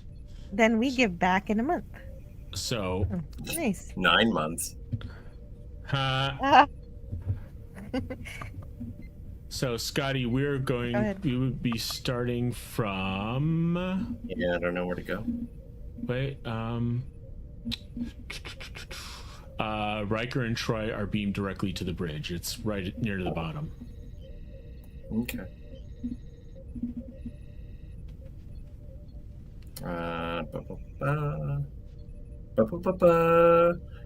And you keep killing all my lovers. That's where I'm here. No, we're going to start with Little Picard higher? saying, "Are you all right?" Well, yeah, no, we're right. Okay. Yeah. Ready? No. Okay, well, let me know when you're ready. I'm sorry, Jill. I interrupted you. No, I'm the one. You're totally fine. I'm going through the chat now and picking up some. Yeah, I'm ready. Good chats to talk about. So this is perfect. All right. Well, but this is a lot. I just wanted to be a Ferengi. Well, so I'll be Tog. All right. Are you ready for Tog? I'm ready for Tog. Okay. Are you both all right? None the worse for wear. My mother bought our freedom captain. She doesn't want to stay with Tog. Hail the Kraton. Frequencies open. Damon Tog responding. On screen. Captain Picard. So good of you to meet us. We were on our way to Beta said to return with our guests. Of course you were, Damon. But you are still holding Loxana Troy. Oh, when will you get it through your thick head that it's over between us, Jean-Luc? Mute transmission. I think I know what she's doing. You have to fight to get her back, Captain. Open. It's not open. It's not over between us, Loxana. You're mine, and I will not let you go. I insist you return to my side immediately. You mean you still care? My love is a fever, longing for that which still nurseth the disease. Tell me more. In faith, I do not love thee with mine eyes, for they in thee 1,000 airs see, but 'tis my heart that loves thee. They despise, who, in despite of the view, are pleased to dote. Thus shall I compare thee to a summer's day. Thou art more lovely and more temperate. You didn't tell me that you and Captain Picard were You said you didn't want to hear about all my other romances. I have a new love, Jean-Luc, and you can't keep killing all my lovers. That simply has to stop. Killing? Oh, he's insanely jealous. Listen, Tog, I must possess Loaxana, and if that means destroying your ship in the process, so be it. Captain, I had no idea Loaxana was... Don't let him threaten you. You can defeat him. The only way you'll get me back is over Tog's dead body. That can be arranged. Mr. Worf, arm phaser banks and photon torpedoes. If Loaxana Troy is not in my arms, in 10 seconds, throw everything you've got at the Kraton. But you will destroy Loaxana! When I have plucked the rose, I cannot give it vital growth again. Its needs must wither. 9, 8. 'Tis better to have loved and lost than never to have loved at all. 7, 6. No, wait! 5, 4. Beam her to their bridge now! 2, 1. You wonderfully jealous. That was fool, the worst you. fucking transporter impression I've ever heard Fuck in my you, Scotty. entire life. Keep going. All right, fair enough. Keep going. Captain. What? You wonderfully jealous fool, you. Captain, I trust there will be no further action taken against us. Such as my reporting this incident to your superiors who may question your competency in statement, I will think about it. Screen off. Thank you, Jean-Luc. You were most convincing. You certainly convinced me. I am truly grateful, Mrs. Troy, that you risked your life to save my people. We will have you home in a few hours. Oh, no. That won't be necessary. I just love to hear more of your poetry. Perhaps another time. Please, Mr. Crusher, set a course for Beta Z. Warp 9.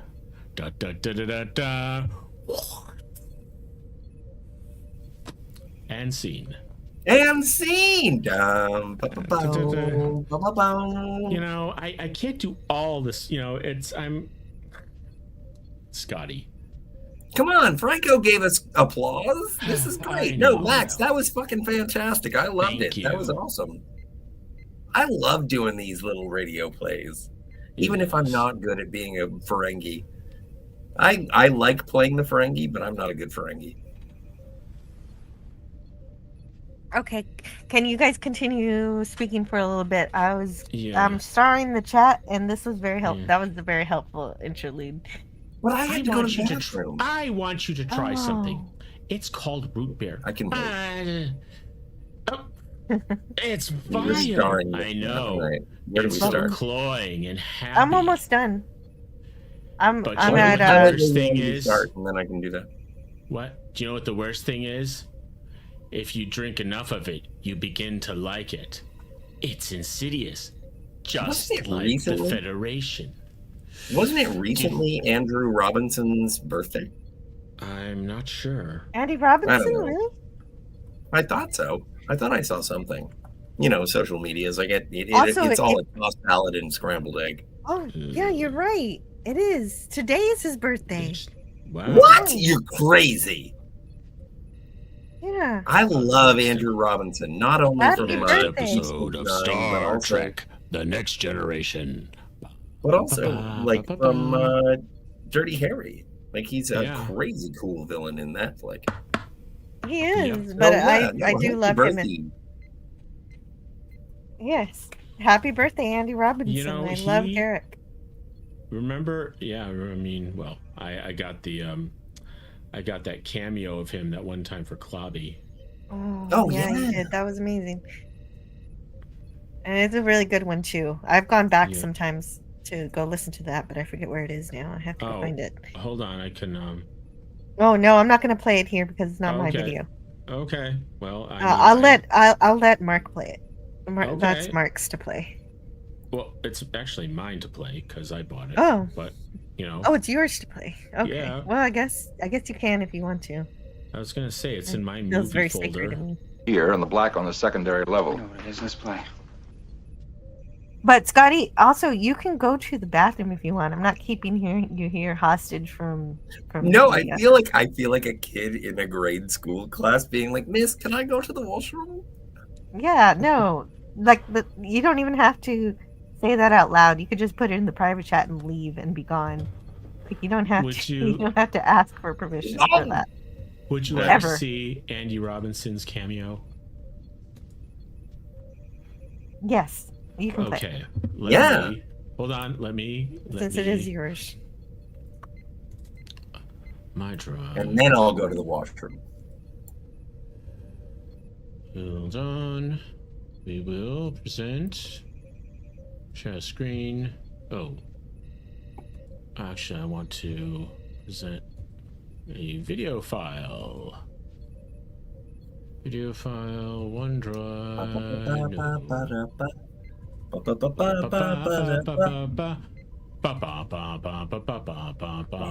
There we go. Here we go, Jill. There he is. This is a birthday limerick for clobbering times from Max Redstone. Just Garrick. Friends Romans, Cardassians, lend me your ears. I'm a plain, simple tailor, and you should have no fears. You might think that Jadzia is fine, or that Cisco's divine. But I'm the interesting one to watch for the next several years. Happy birthday from Andy Robinson and obviously from Garrick. He really crushed that. Delightful. The only thing I'm curious about is how he cut his nose shaving. I don't know. He's a member of the Obsidian Order. I guess. I guess. That was really beautiful. It was beautiful. You know, and I was going to, because Clobby had seen Deep Roy. Sure. At a convention, rather recently, and I was gonna see if he had this one outfit from an episode of Blake 7 that he did. But oh well. Oh, it looks like DJ Knight is out. That usually is a sign-off greeting. It's been fun, guys. Thank you, DJ Knight, for hanging out. See you around. I hope it continues to be fun in whatever endeavor you pursue. Yeah. I used to ask Clobby to play that sometimes, like if it was a big Garrick episode.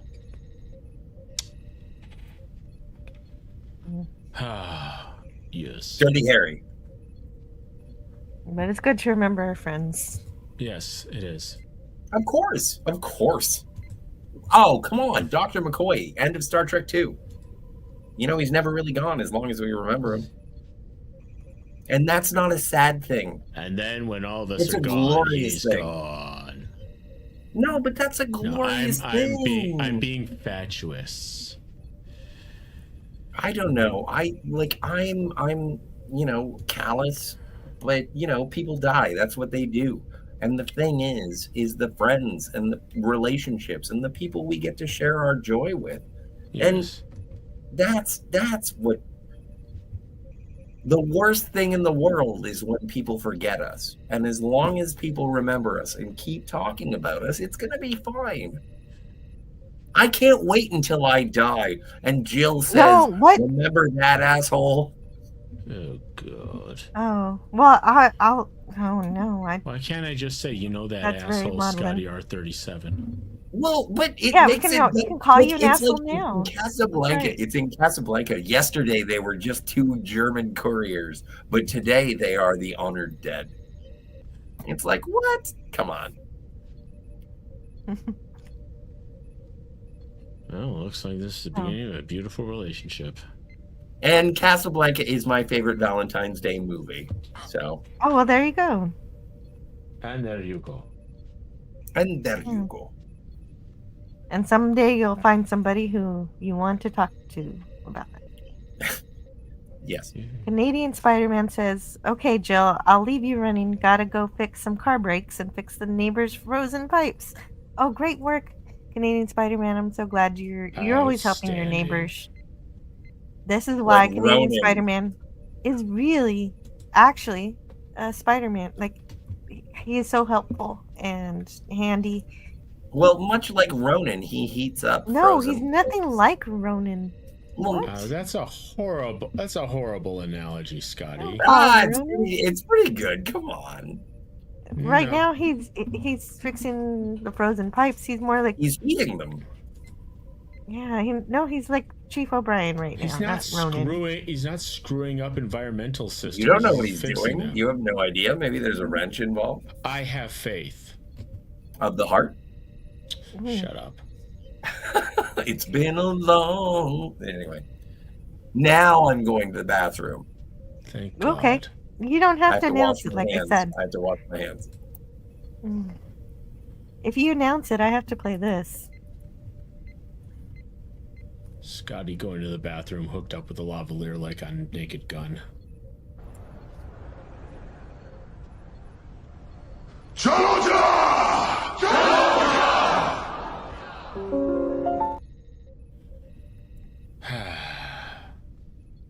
Outstanding.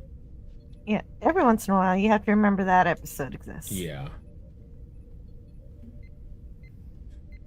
And then we have Sentai Ranger Donnie's here. Hello. I'm always catching up on all the stars in the chat. And Sigvaldison says, Anon, there can be no peace. Don't you see? We've admitted to ourselves. We're a killer species. It's instinctive. It's the same with you. Your General Order 24. Anon. Taste of Armageddon, Star Trek. Oh no, Taste of Armageddon is a great episode. Yeah, right. We won't kill today. I think you'll find they'll be just as scared as you. Thank you. Okay, so it's all instinctive, but the instinct can be fought. Okay, so I do like how Sigvaldison's turning our direction to a good Star Trek episode. So there was a comic. There was in the 90s, one of the Star Trek comics was, I think, I don't know if it was like a court martial, but it was like a tribunal of Kirk, and one of the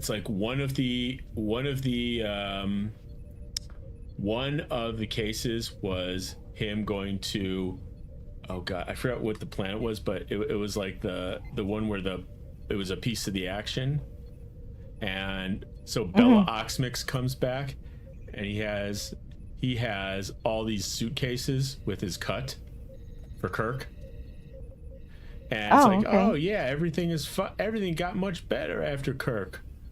Yeah, it's like, we were able to unify and organize and whatever, and then they did make it a business. Yeah, and then everyone, NER and their other twin planet, there's like, oh no, we actually devolved into an all-out war. Whoops. That was in the comic book anyway.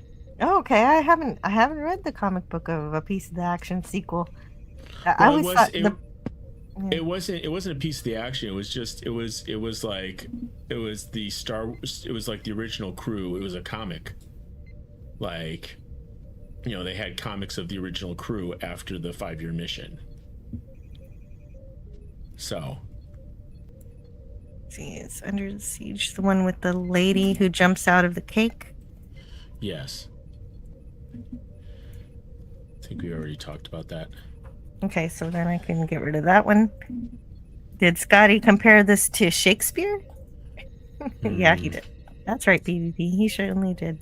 I think he was being an agitator there. Yeah, he was. I guess he's not actually back. Gavin Blackburn says Granny Palpatine, yes. I quoted that. That's where I quoted it from, so. Canadian Spider-Man says in Japan. Okay, we read that one. Rosa subverted my expectations.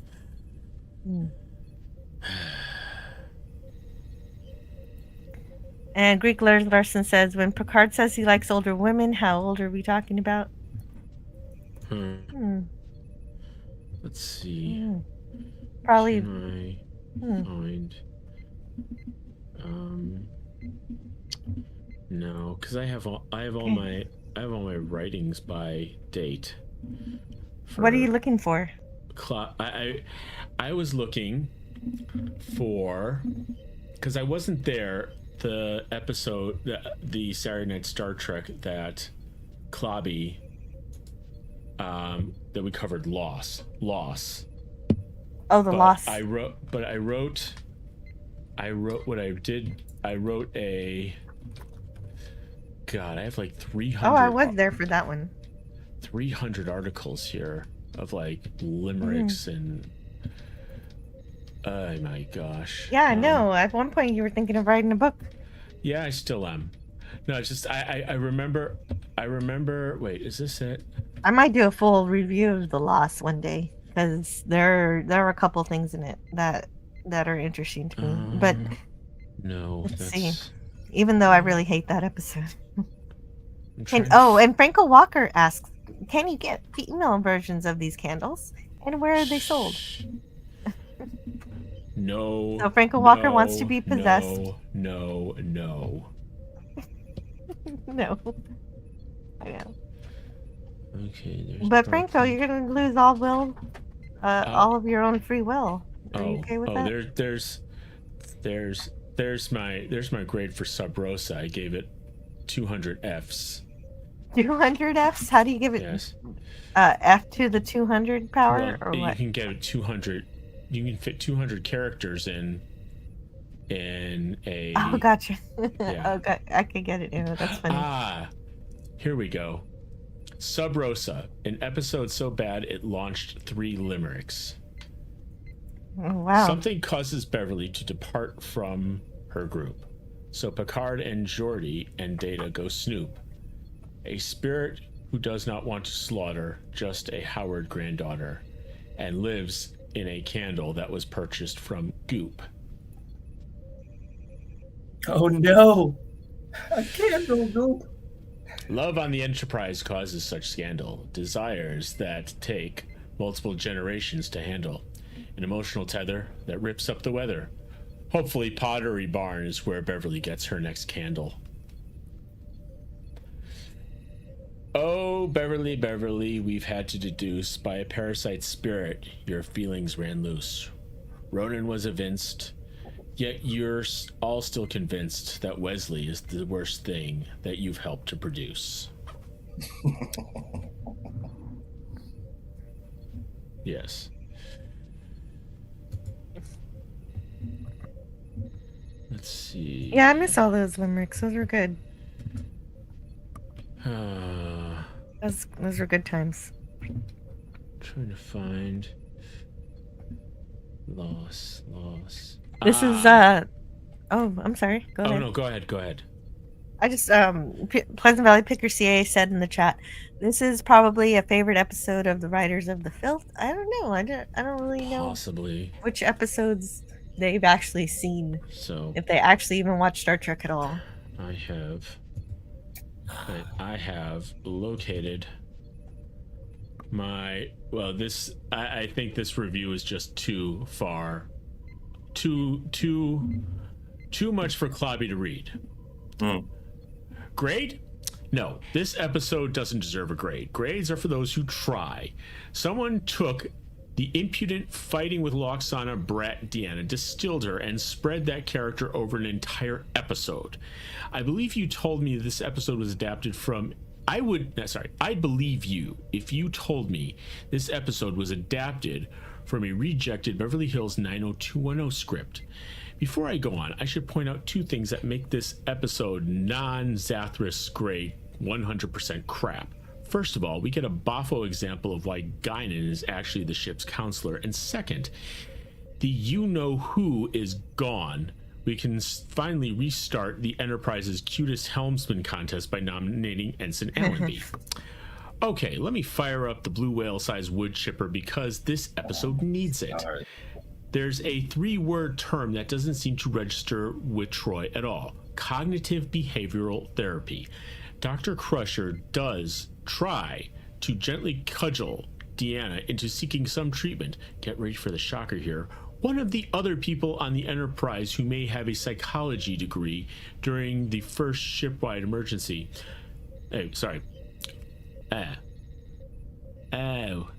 Okay. Dr. Crusher tries to gently cudgel Deanna into seeking treatment with, get ready for the shocker here, one of the several other people aboard the Enterprise who have a psychology degree and are qualified therapists. Instead, Deanna excoriates Dr. Crusher for not running to her aid during a shipwide emergency. How can you people, and I assume she means humans, live like this? Nope. Guess what, sweet cheeks? In the 24th century, humans aren't just living, we are running things. The real question du jour is how Troy got to psychologically treat people without apparently learning methods of psychological treatment.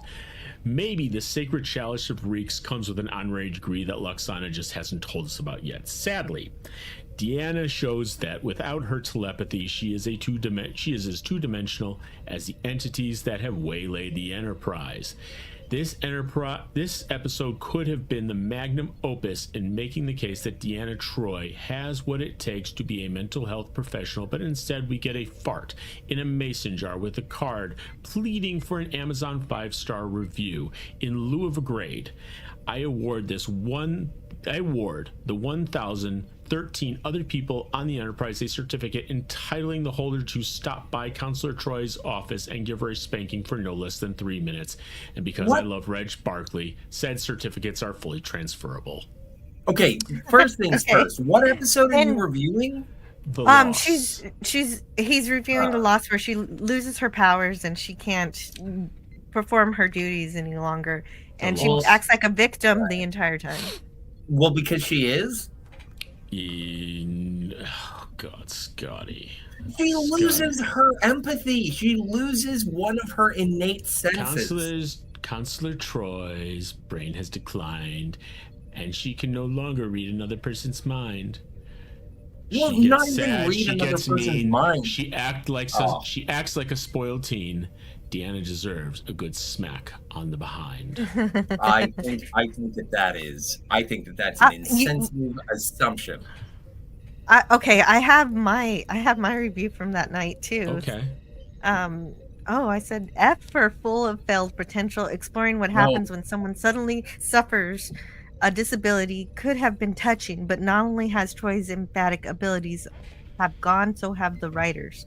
When she yells at Beverly, for example, it feels like a Disney movie where a little boy has broken his right arm before going to the big baseball game, but he's mad at his mom for letting him climb the tree. So that is exactly what how Beverly behaves this entire episode. And they structure Picard's compassion as something that should be shameful, because able-bodied people should never dare to attempt to comfort the disabled ever. So that's this episode's message. If you actually watch this episode, that scene happens. You know what would be an interesting double bill is The Loss, and also the one where Worf wants to get Riker to stab him in the heart. Like Troy and Worf, they both, as soon as they lose something, they turn into wham wham babies. Basically, well, yeah. So it's interesting. I'm not passing judgment. I'm just saying, like, I understand this in terms of their characters. And so when people shit on The Loss, or the one where Worf is like, I demand to end myself.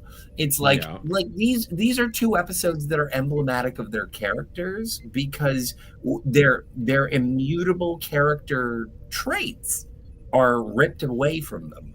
And I get it. I get it as an audience member. I get it in terms of their character, and I don't think it's bad. Well, but for Worf, those barrels should have been secured a lot better than they were. You're gonna blame the lower decks, so Boimler should have wrapped those up better? Oh, or whatever their name is, not that. Yeah, you won't even acknowledge Boimler. No, I will not. I do not have to. But You don't one thing I have to do will nothing. acknowledge is the other half of the loss, which makes the episode even worse, is that they tried to integrate Flatland into the episode, but Oh, come on. They couldn't figure out how to communicate like the sphere does with the triangle by showing off cross sections one piece at a time. Instead, we get flimsy. Well, no. Well, okay. Well, you never read Flatland. I've got to read it. It's really good. But no, it's Are not there good. pictures? In this episode, it's not good. All right. Yes, there are pictures. Oh, good. But anyway, no, I agree with your review, Max. That was a real funny one. Yeah, thank you. I can see why Claudia didn't want to read it. It was just too long. But hey, he didn't read it? I don't remember. Oh wow. You know, I sent it to him, but he read the limericks. So. Oh man. But well, anyway, Max, Troy, you're fired. Troy's fired. Yes. Yay. Yeah. Agreed. In fact, if you'd like to see her fired thoroughly, I would recommend the movie Death Wish 3. Yeah, okay. Let's not. Could you read, Max, could you read this limerick by There once was a doctor named Crusher, whose candle brought her to a fluster.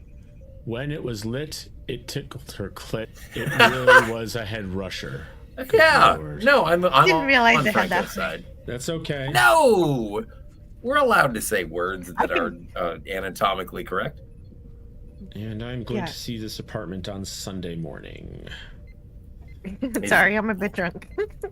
Do you want a candle? Says All Franco Walker. I'm not drunk. So just so people know, I'm not drunk. Well, I think so.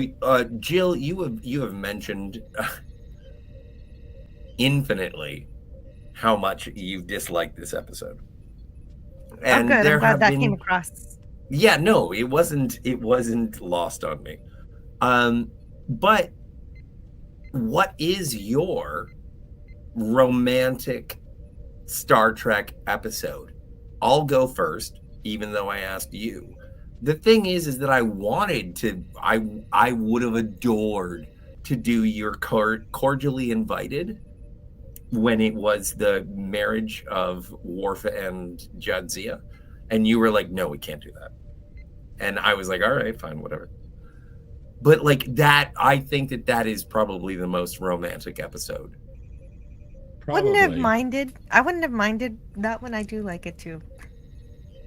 I don't know So why. what is your when you think of Star Trek romance, what's your go-to? I always think of City on the Edge of Forever. That one is a really good one. I really love Vita Keeler. No, she's really great. But you know, there's a lot of them though. Max? There are so many. You go, Max. Gosh. I'm gonna go with Menage a Trois. Yeah, well, it's not a bad one. It's a good one.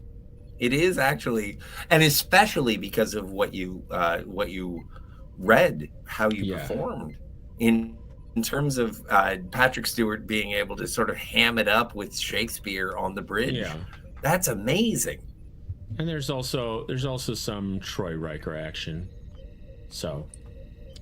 Oh, that's good too. What about Star Trek? Which one did Troy and Riker get married? Picard? Or it was Nemesis. They got married after Nemesis. No, they got married in Well, I Nemesis. can't believe. Yeah. Right. They got married at the beginning of Nemesis and cut Wesley out of the wedding. That was amazing. Yeah, but It's then like the eventually, engagement party. you know what? And Star Trek Nemesis is such a good Star Trek movie. Speaking of taking advantage of women, like Riker and Troy get married, and then later on, there is an assault upon Troy. Psionically. Well, Troy my stars, cinnamon hearts. There is that's not good. Troy it's not They didn't good. get married until after the movie. No, they got married at the beginning of the movie, yo. No, that was their engagement, wasn't it? No. He just sings. Okay. Yeah, no. They get married. Okay, you know what? I could be wrong. I didn't like the movie. I accept your I didn't like it either. Neither did I. No, I Neither haven't. did I. I have an entire live stream about Nemesis where I put at Yeah. the bottom, I hate this movie. Where I and I am also on your side. And But it's now that so I've had time fun. to Yes. Yeah, and now that I had time to think about it, my favorite romance is probably This Side of Paradise, where Spock's brain is kind of addled by the mushrooms, so he's able to feel his emotions. He says it's the first time he's ever been happy, and Yes. it definitely seems like a genuine love there.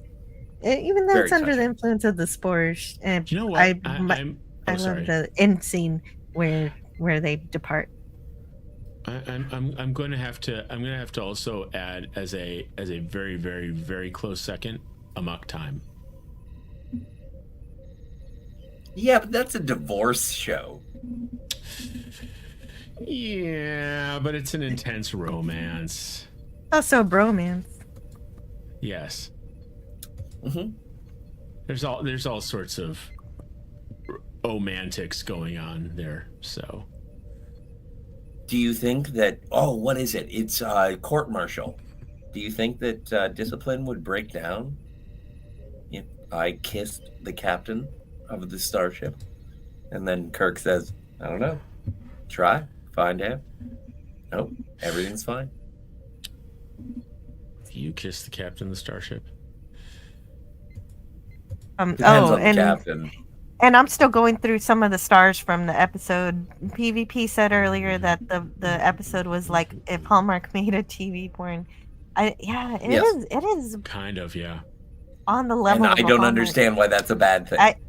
I don't like Hallmark movies. Hallmark movies No, suck now. What do you mean now? There What used do to you be a mean time now? when they were Tell me actually about the somewhat golden wholesome. era.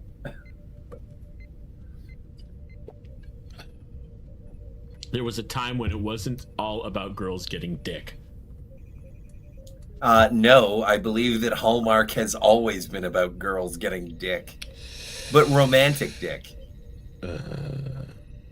Come on, seriously, what was it? Darren in the chat said, "Welcome to our corporate love festival," and it's like that's what the Hallmark Channel is about. It's like, what if pornography was made for women? There would be no nudity and nothing but cuddling. I agree with you. Yeah, that's about right. I know, begrudgingly. Yes. Yeah, but this episode is even worse than that. But yeah, PvP was right on. Oh no, it's good. Jill, you seem to be enjoying describing how cringe this episode is. I don't know what to think, because you usually talk about stuff you enjoy. Well, the reasoning of that is that I will talk about all of real Star Trek, and this is real Star Trek. Even though it's not Star Trek, it is still Star Trek. It's hard to explain. Well, but and also, even if I hate it, I'll talk about it if it's Star Trek. If it's real Star Trek, but also, Yes. like, I think Gorilla's random thoughts. There was a couple of weeks back, I forget what we were talking about, and it was like, I've never heard of this. I'm pretty sure this is a Scotty choice. And it's like, yeah, us talking about Sub Rosa was a Scotty choice. In fact, I was reminded last night that the alternative to talking about Star Trek The Next Generation was going to be 7, because it was like, oh no, this is going to be the worst thing ever. It's going to be a horror movie on par with Event Horizon, and it's going to be metaphysical. It's going to be the opposite of Dogma. It's going to be dark and dour. I am That's so why happy. I decided not to do that, because Yeah. man, but this was still dark and dour, but It wasn't dark and dour. There were Still a horror come movie. on. By the end of the episode, everyone accepted what was happening, and then we moved on to the next adventure. Well, JT Kirk says, to be fair to Ronan, women love flowers. It's true. It's true. They love pollen. And They're like Franco says, bees. was part of him in the diary. That is Scotty's theory. That's what I was Those- thinking. Yeah. The ghost crusher. The ghost gives Crusher his headcanon. Oh, yeah. When I called it headcanon, yes. I thought that was a funny joke. Thank you, JT Kirk. Oi. Calling the Shakespeare is ridiculous hyperbole. Agreed. And, yes, it is. Franco Walker enjoyed y'all's performance earlier. Clap, My clap, clap. friend Thank you. and his girlfriend had gone. That was the short but fun visit. They're going for Valentine's meal. Yay. Hooray. Scotty likes a piece of shit that makes him giggle. So that Yes. explains why he hangs out at the dog park. I don't hang out at the dog park. Oh, well, that's too bad That's for I Baxter. like the You don't take first half. Baxter to the dog park. Well, no, I don't. No, not my dog. Yeah, it makes sense. I like This the was first not a half great of that episode. PvP, but yeah, the second half, I don't understand where you're coming from. No, me neither. Sigvaldison said this was not a great episode. Praise to our Eldritch God. And apparently at some point you guys were about to fight. So fight. 500 quad lose on next redstone. But I'm not here to fight. I'm here to at some debate. point he It's starts fun. hedging his bets. But I believe he Oh. puts the final and highest bet on me. He does. 1,000 quad lose on max redstone. I guess your arguments are good. I don't remember.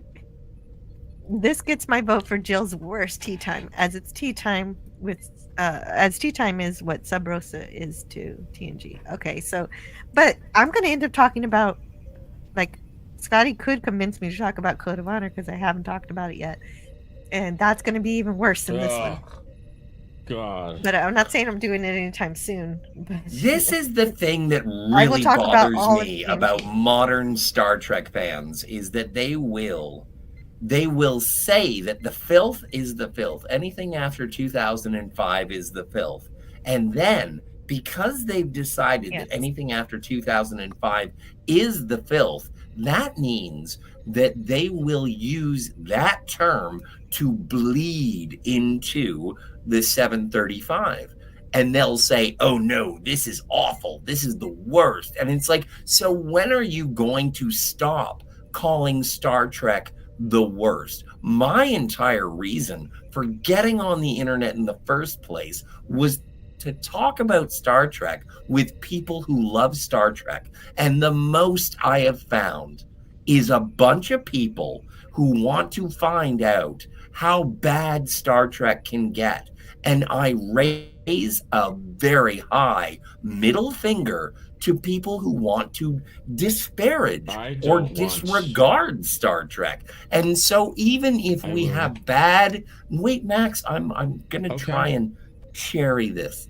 But like, we're looking at the 735. Are there bad episodes? Yes. Do I love Spock's brain? Do I love the alternative factor? Do I love them?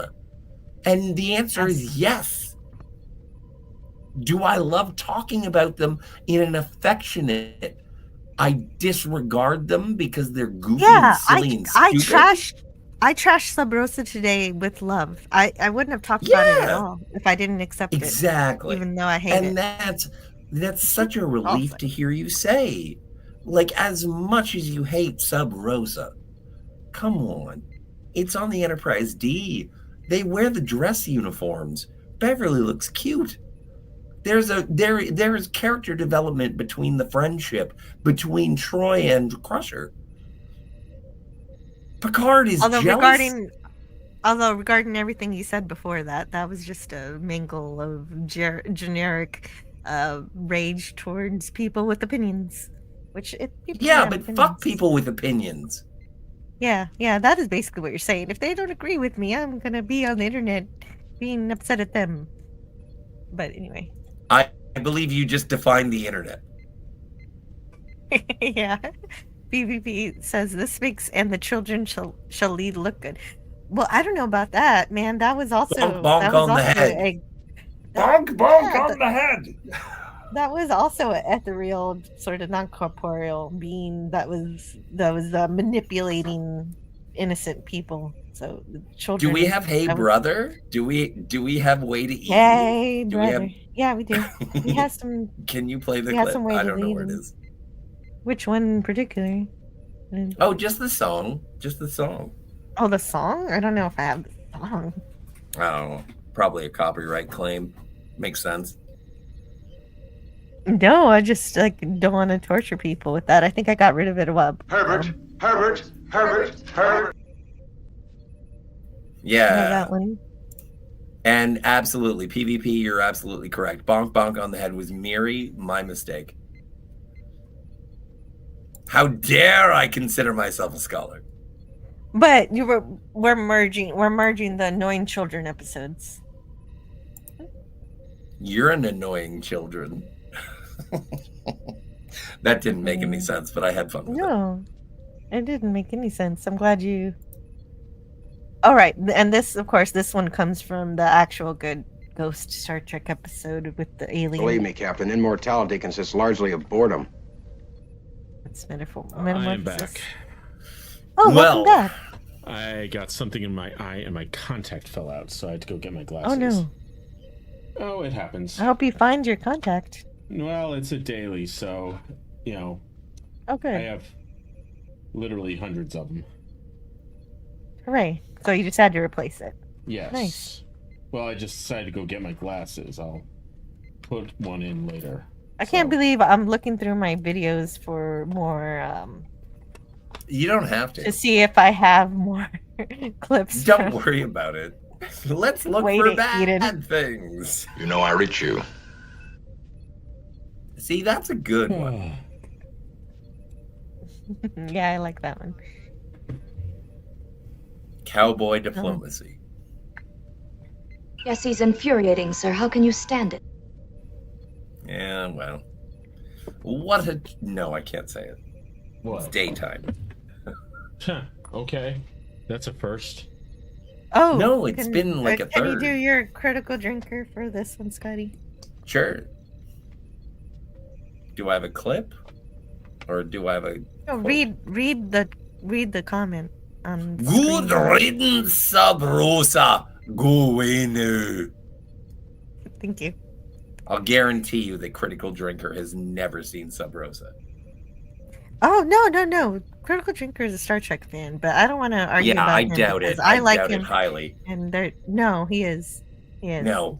I've heard him talk about Star Trek before. He knows. His Yeah, stuff. so have I, and I've never agreed with a goddamn thing that retard has ever said. Oh Anyway, nope! moving on. Don't call him that on my channel. That is not All right. admissible. A specially capable individual.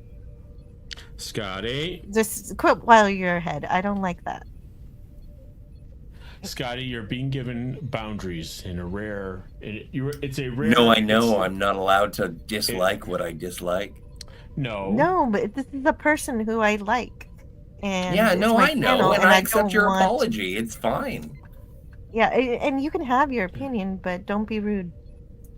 Oh, okay. Poopus Cuber says, "I won't kill today. I won't kill today Unless you're edible. Unless Scotty. you're edible." Yes. He will behave for the guests just once.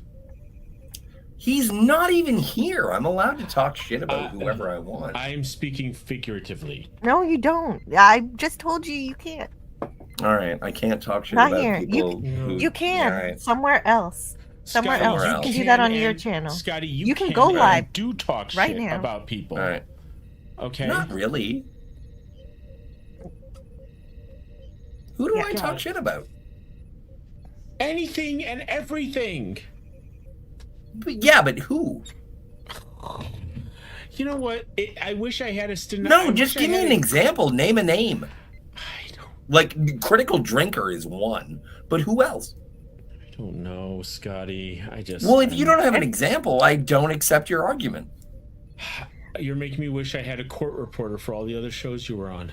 Well, I Okay, wish you so- would just name one. Scotty, I'm not trying to be a negative person. Okay. No, okay, neither am let's, I. I'm just stop asking you. that. I'm willing to accept the accusation. Okay. I'm just Scotty, I'm could you just- read this from the chat? I would love to say what Nama says. Do they use the transporter to get rid of human waste in Star Trek? That explains why they don't go to the loo. Just beam it away. You know what? That's an interesting thing. Do they just beam poo out of your colon? Yeah. I don't know. Like she's mentioned, they don't show it. So your imagination is the only way. No, they have poo. They have poo stations. They've never shown a toilet on Star Trek. They have. Is that going to make it better? They say they in Enterprise. They say they reconstitute waste. Yeah, they do. They make. You know what? And I love it because they explain it as a science explanation or speech from the bridge of the Enterprise, and it's like, what do you do with your waste? And Trip is the one who is tasked with explaining it, and he's like, well, we reconstitute it, and then like it's made into like boots, like clothes. Yeah, we have the ability to transmute our waste into useful matter. Poop question. Yeah, exactly. Really, Sure. the What's poop your question? I had to do the poop question. What's your question, That's Max? so good. What? Yes.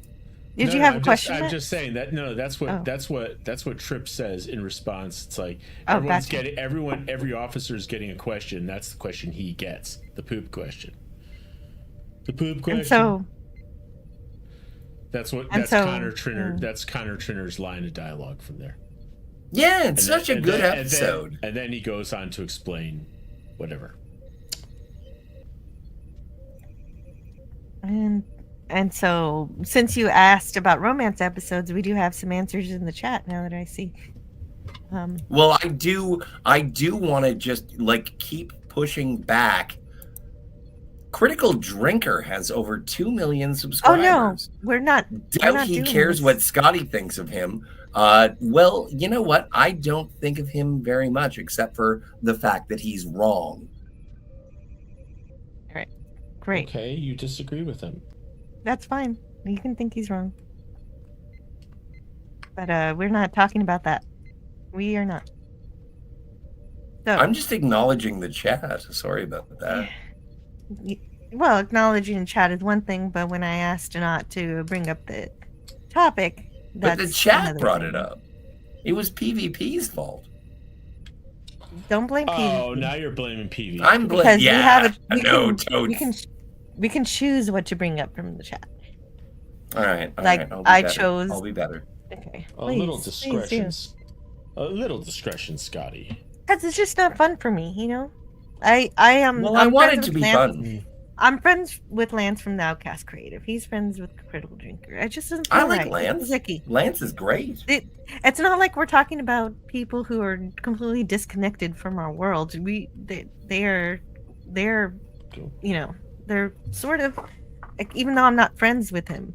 I didn't know that there were maybe one day I protected could be. classes here. That's all. No, there's no. It's not that. It's just No, it's just apparently being there rude are. to someone. Apparently there are. Look, this is Dr. Fraser just Crane. being My brother rude for Niles no Crane reason. likes to go off on rants about his arch nemesis, the Critical Drinker. I What? apologize for him on behalf of the Crane family. Well, it's I like don't you said, have he's any- not even here. You're being rude to someone who's not even here. We're not here. Rude to a And public figure? Rude to someone who's not here. You can't even argue with them. So what's the point? Don't. But do it's a public figure. He's got 2 million subscribers, as pointed out by PvP. Like Valdison says, we can admit we like torturing things, but we're not going to torment today. What? That's all it takes, knowing that we're not going to torment Harvey today. Oh, okay. I was wondering where that was going. Well, and Jill, Hard that's to an do. interesting question, because this is something that's always been in the sort of hopper, is that we were going to talk about, who's the guy who created Cthulhu? What's his name? H.R. Geiger? No, that's no. No, sorry. H.P. wrong. Lovecraft. Oh, That's Lovecraft, him. yeah. When are we gonna get into that? That's Halloween. We're going to do that on Halloween. Makes sense. And as far as romantic episodes, some people in the chat were adding some things. Pleasant Valley Picker says, Sitting on the Edge of Forever came to mind for me as well. Only time Kirk actually fell in love, but actually it happened more than once. Gavin Blackburn says, Star Trek romance begins with Hirok, so there's that too. Miramani. He also love too, but also, yeah, Miramani. I love that romance. It's really sweet, especially since Kirk has no idea what's going on. Well, and I'm a big fan. You know what? The only thing that falls apart about this is that I'm a huge fan. I love DeForest Kelley. You love DeForest Kelley. I love Dr. McCoy. And I love For the World is Hollow and I Have Touched the Sky. It is a 10 out of 10 episode for me. And it is something that I'm not sure if Bones fell in love with Neytiri? I forget. And like, is that because he was dying, or is that because he actually fell in love with the queen of Yonata?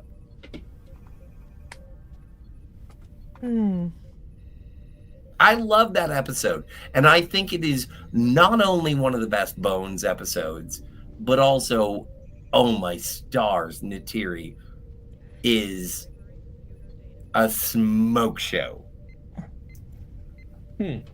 I'm getting a clip for you. Oh, really? Delightful. Mm-hmm.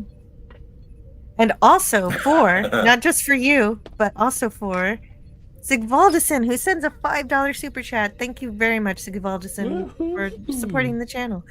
Scotty, you attack the body. You have heard the word and disobeyed. You will be absorbed. See? Hey, he's on your side. Yeah, no, it sounds like it. No, but that's the thing. I apologize for being an independent thinker. That the pleasure is in the learning of each other? Exactly.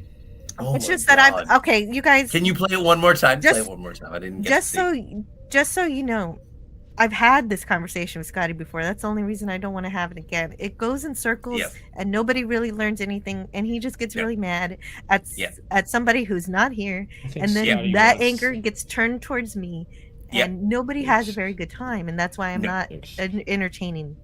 Yes, his critical drinker rant. It seems illogical if you are getting angry just to get angry.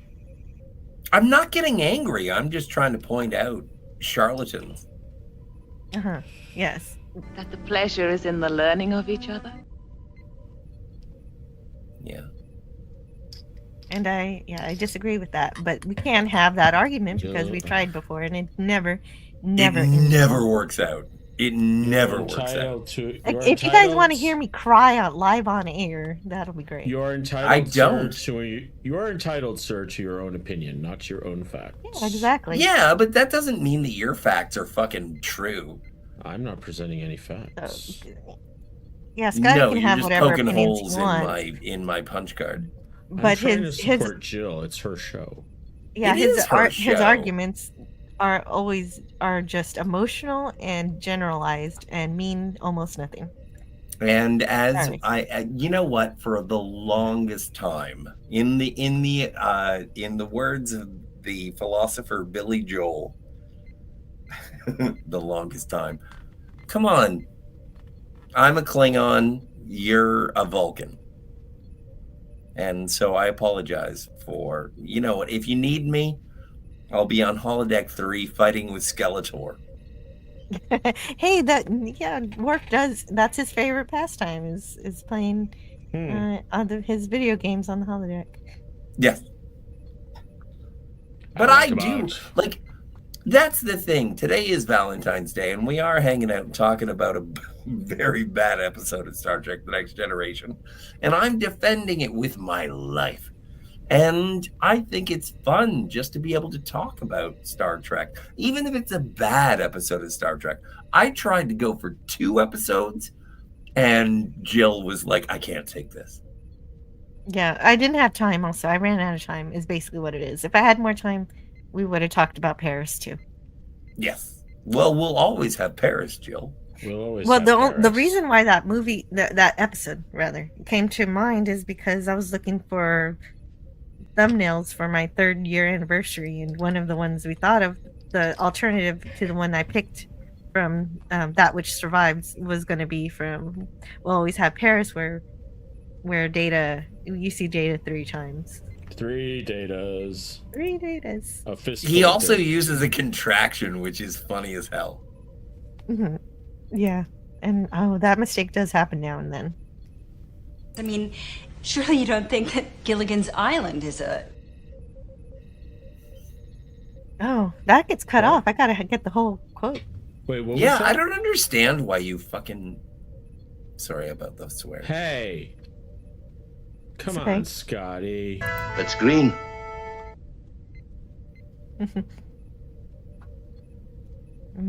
Let's see what else we have in the chat here. When I saw Stuart talking about the movie, I could tell he was just doing it for the paycheck and was waiting for them to stop doing those movies. And they did. That was it. Nemesis. I didn't build this ship to usher in a new era for humanity. I built this ship so that I could retire to some tropical island. They made... Naked women. They made... Someone once said, don't try to be a great man, just be a man. Someone once said, don't try to be a great man, just don't be a douche. Let's rock and roll! 6. Okay, Scotty's having a video tantrum right now. I'm done. I thought it was fun. It wasn't a tantrum. Well, he just kept going and going. I know, but it was the whole scene. Okay. I thought I was allowed to have a happy Valentine's Day as well. Okay, happy Valentine's Day, Valentine's Scotty. Day, Scotty. Zephram Cochrane is my spirit animal. Like Valdison says, oh yeah, I read that one, but my response to that is Nemesis happened, and then yeah, they did stop making those movies. After that, there are no more Star Trek movies. Yeah, but Star Trek Nemesis is better than Section 31, so I can't argue. That's a low bar. Yeah, exactly. Oh, yeah. So is It Nemesis. So Pleasant Valley Picker says, "For the world is hollow, and I have touched the sky" is a great one. And you know what? I can't. Paramount doesn't let me play that of that old man saying that. I get a claim. For the Every world time. is hollow. Yeah. Yeah. Code of Honor is much worse than Sub Rosa. Yes, agreed. Disagree. Home now. Penny's home. No, I agree. Hey, Penny. No, but the thing is one of my favorite sound bites. I wish it were my ringtone. No vaccine. There will No, be no treaty. Lieutenant Yaw. No vaccine. Isn't it fun to say? Like, it's just fun to say. I mean, it's a fun line, but it's just a stupid episode. Sure it is. Sure it's stupid. Who fucking cares? Okay. Okay. And Whatever. But Sentai Ranger Johnny does what he always does when something's terrible. He says, but I really like the soundtrack.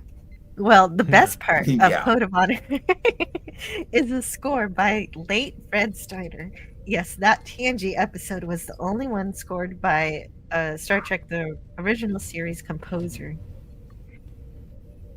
But that's why, like, you know what? And I also want to big ups to the composer. But that's why Donnie is such a fantastic member of our discussions, and I hate to say community, is that, like, always on the sunny side of the street. Like, it is appreciating art. Donnie, you are a person who appreciates the best in the worst. And yeah, you're a good Scotty. man, Charlie Brown. Scotty, What? horse shit is used as fertilizer. That's a positive for it. You still don't want to be covered in it, though. Yeah, but I really like Fred Steiner, and I'm really glad that Donnie did point him out. That is, Okay. I'm I'm sorry that just- he had to score such a terrible episode. I wish he scored a better one, but I'm No, glad he did I got somewhere. agree. I agree with this point. Yeah. Oh, thank heaven. Also, I thought to Sigvaldison said, Scotty, you will We be already did absorbed. this. The good is all. No, Landrew is gentle. You will come. No. No, this well, is a I hope different I chat. hope I come. Sigvaldison, thank you so much for another $5 super chat. You were so sweet. Thank you so much for supporting the channel. Scotty. Inspired by Scotty. Scotty. Herbert. Mm-hmm. Herbert. Herbert. Herbert. I've got to get some Return of the Archon clips for Sigvaldison. I'm gonna beam you down to an acid planet and watch you writhe. Who, me? Not you. Couldn't be. Okay. Then who? Dr. Sebron. Okay. You know, the guy with the ears.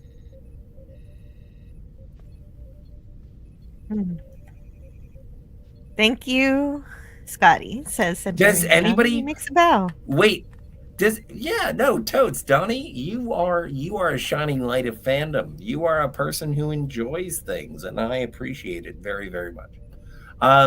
Does anybody know the Gorgon chant? What's the Gorgon chant?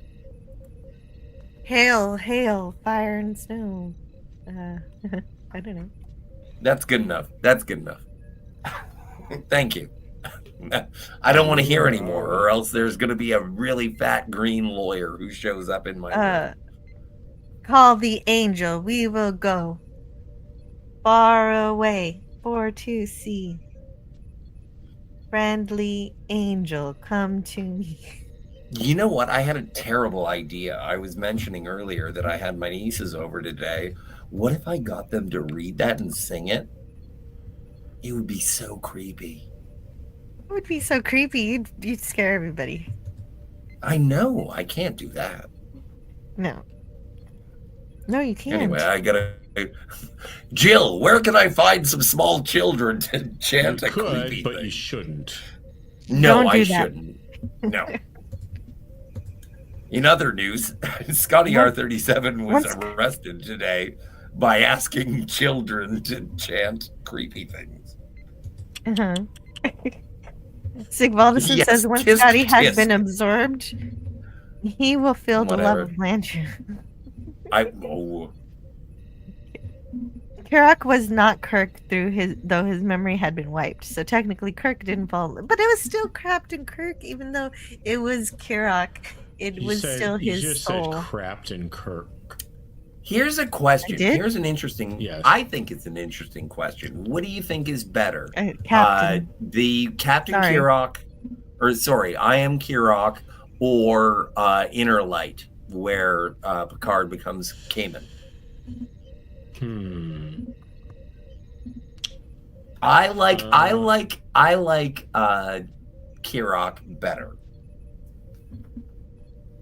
Just to set the mood. You know what? I would have to.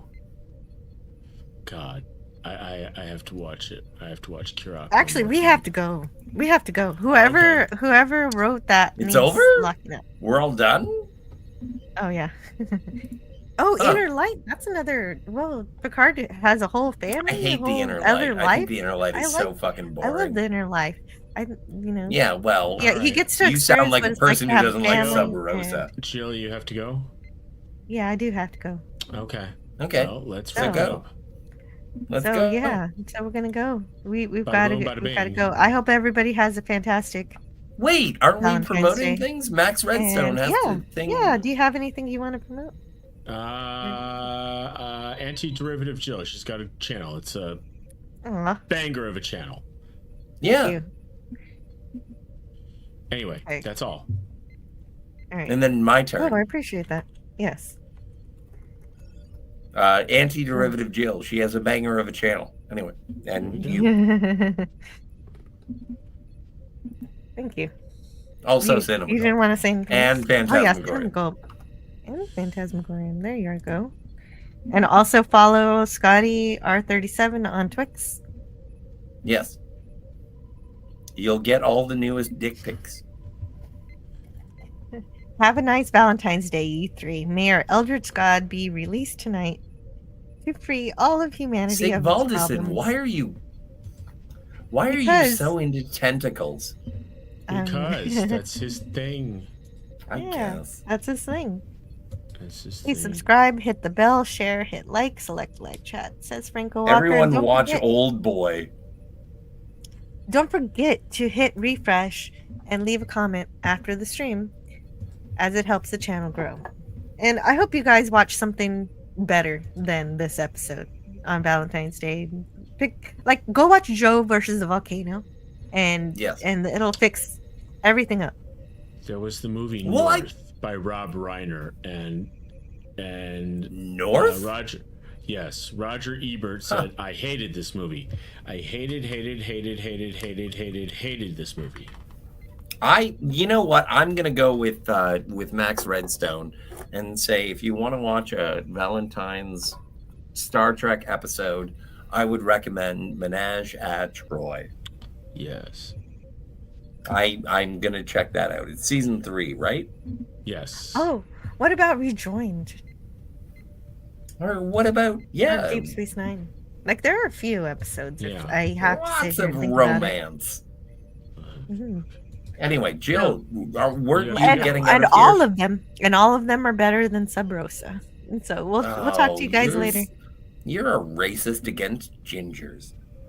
Oh, Scotty, you're a racist against. That doesn't even make any sense. It doesn't make any sense, but it's provocative. It is. It's a weird thing to lead off of. We were just fine a second ago. I love you all. I love you all. Have some cinnamon hearts. They're spicy. Oh, right. I have chocolate. I need to go eat that. I'll see you guys later. Bye now. It's a serious business. Bye. Bye.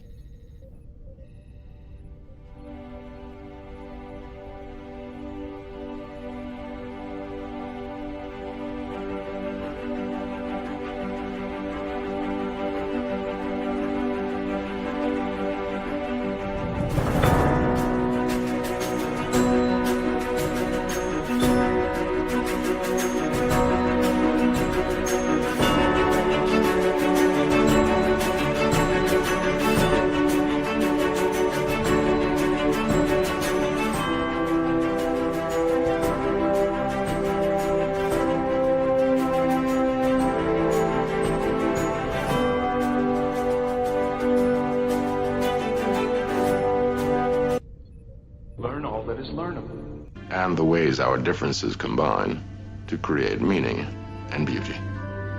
It has always been easier to destroy than to create. May we together become greater than the sum of both of us. Well, now you have something new to think about. Carry on. See you around All right.